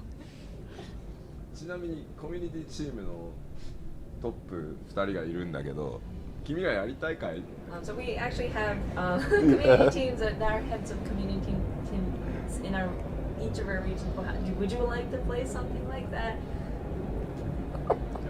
Nope. Well, so I guess just stop requesting. Stop it. Stop asking. Please. It isn't possible. I think a lot of Lukiel's fault. Yeah. Okay. Well, listen. It is. I think a lot of people are asking that because he said it because of WoW Classic, right? But yeah. I think a lot of people fail to understand that it is a fundamentally different game. Yes, it's using some of the old spaghetti code still, but it is not the same game. So it would make more sense for A Realm Reborn server, but no one wants that. Still. Yeah. Yeah. I want to go back to Realm Reborn. No. Yeah. 1.0 looks better than it feels to play. Yes. And that is, that sums up the whole game. Yeah, that's the game. Looks good, plays bad. It was received pretty poorly too. Yeah. So I'm not... Yeah. I don't know. I don't see why you want to play it. It is that it's just that classic like draw towards something you can't play now. Like people always want what they can't have. I think if they gave them just like Uda in 1.0, just like that's all, people would realize immediately why they don't want this game. Yeah, actually, they should just give them fucking Gridania, because that is actual Nightmare City. I don't know. We as much as like this channel's foundations have become 1.0, it's undeniable, but we have to let 1.0 go because it is no longer part of this game. You have to accept that as a different game now. And also, it's not Yoshi-P's game. It's technically Tanaka's game. He was just thrown in there to fix it. And then he just made his own game instead. On the remnants of Tanaka's work, I guess. So, I don't know. If you want a classic server, you should be asking for A Realm Reborn, not 1.0. It's probably really upsetting for him to hear it, too. Because it's like, this is... that must have been the worst part of his career, was having to work on... Remember, he worked on 1.0 and A Realm Reborn at the same time. It's awful. Yeah. He even said it was bad. He said it was bad himself. Yeah, he did. He said it was bad. Yeah. You don't want to be in there. It's okay to appreciate what 1.0 was, but watch videos about it instead. Yeah. Watch Roar. Watch Fall and Rise, but you don't want to play it. The most important thing about 1.0 to us still these days is the lore, essentially. And you can watch videos about that on this channel. Yeah, you can. That's, and you got the answer there. We're never getting a 1.0 classic server. I'm sure they don't even have the fucking codes anymore. Like they just threw it all. I have a feeling they just burned the servers. They kept a few to run the lodestone. Apparently, they still have the code because 2.0 is built on the. They have some of it, I guess, because of A Realm Reborn. Well, his mount is the toilet. I love that what he said. He was visiting NA servers, and one of the things someone asked, like, "What's your favorite mount?" or "What is your mount?" or whatever, and he's like, "My mount is The question was, if you were a primal, what would be the mount that you drop? Oh yeah, my mount would be ... toilet. Oh, Yoshi-P watches Speakers of Eidolon confirmed. Love the pee-pee-poo-poo talk. Okay, we have reached the end of the episode. Thank you so much for watching this XL episode of Speakers of Eidolon. Remember to follow us on Twitter at SpeakersXIV, twitch.tv/SpeakersOfEidolon, youtube.com/SpeakersXIV, exclamation Discord and chat if you're watching live, if you're watching on demand, link is in the description. Should you send us Mog Mail? That is the question. I would actually... generic questions. You can send us generic questions at speakersxiv.com/mogmail, but don't expect us to read Mogmail until the week after, a couple of weeks after Shadowbringers. Well, actually, it could be the week after Shadowbringers. It depends on it could be next week though. We are returning to normal slowly. Yeah, maybe next week we might. We will see. Depends how quiet it is this week. We are about to go back into normal mode eventually, so we will be more time for Mogmail in the future. But speakersxiv.com/mogmail if you want to send us a message. Okay, thank you guys for watching. We'll see you, oh my god, tomorrow for... Wait, what are we doing tomorrow? We need a meeting. Something's happening tomorrow at the minimum eye level time. Possibly. So, see you then. I guess. We'll see what happens. Something happens on Sunday. Okay, see you then. Thank you guys for watching. Bye.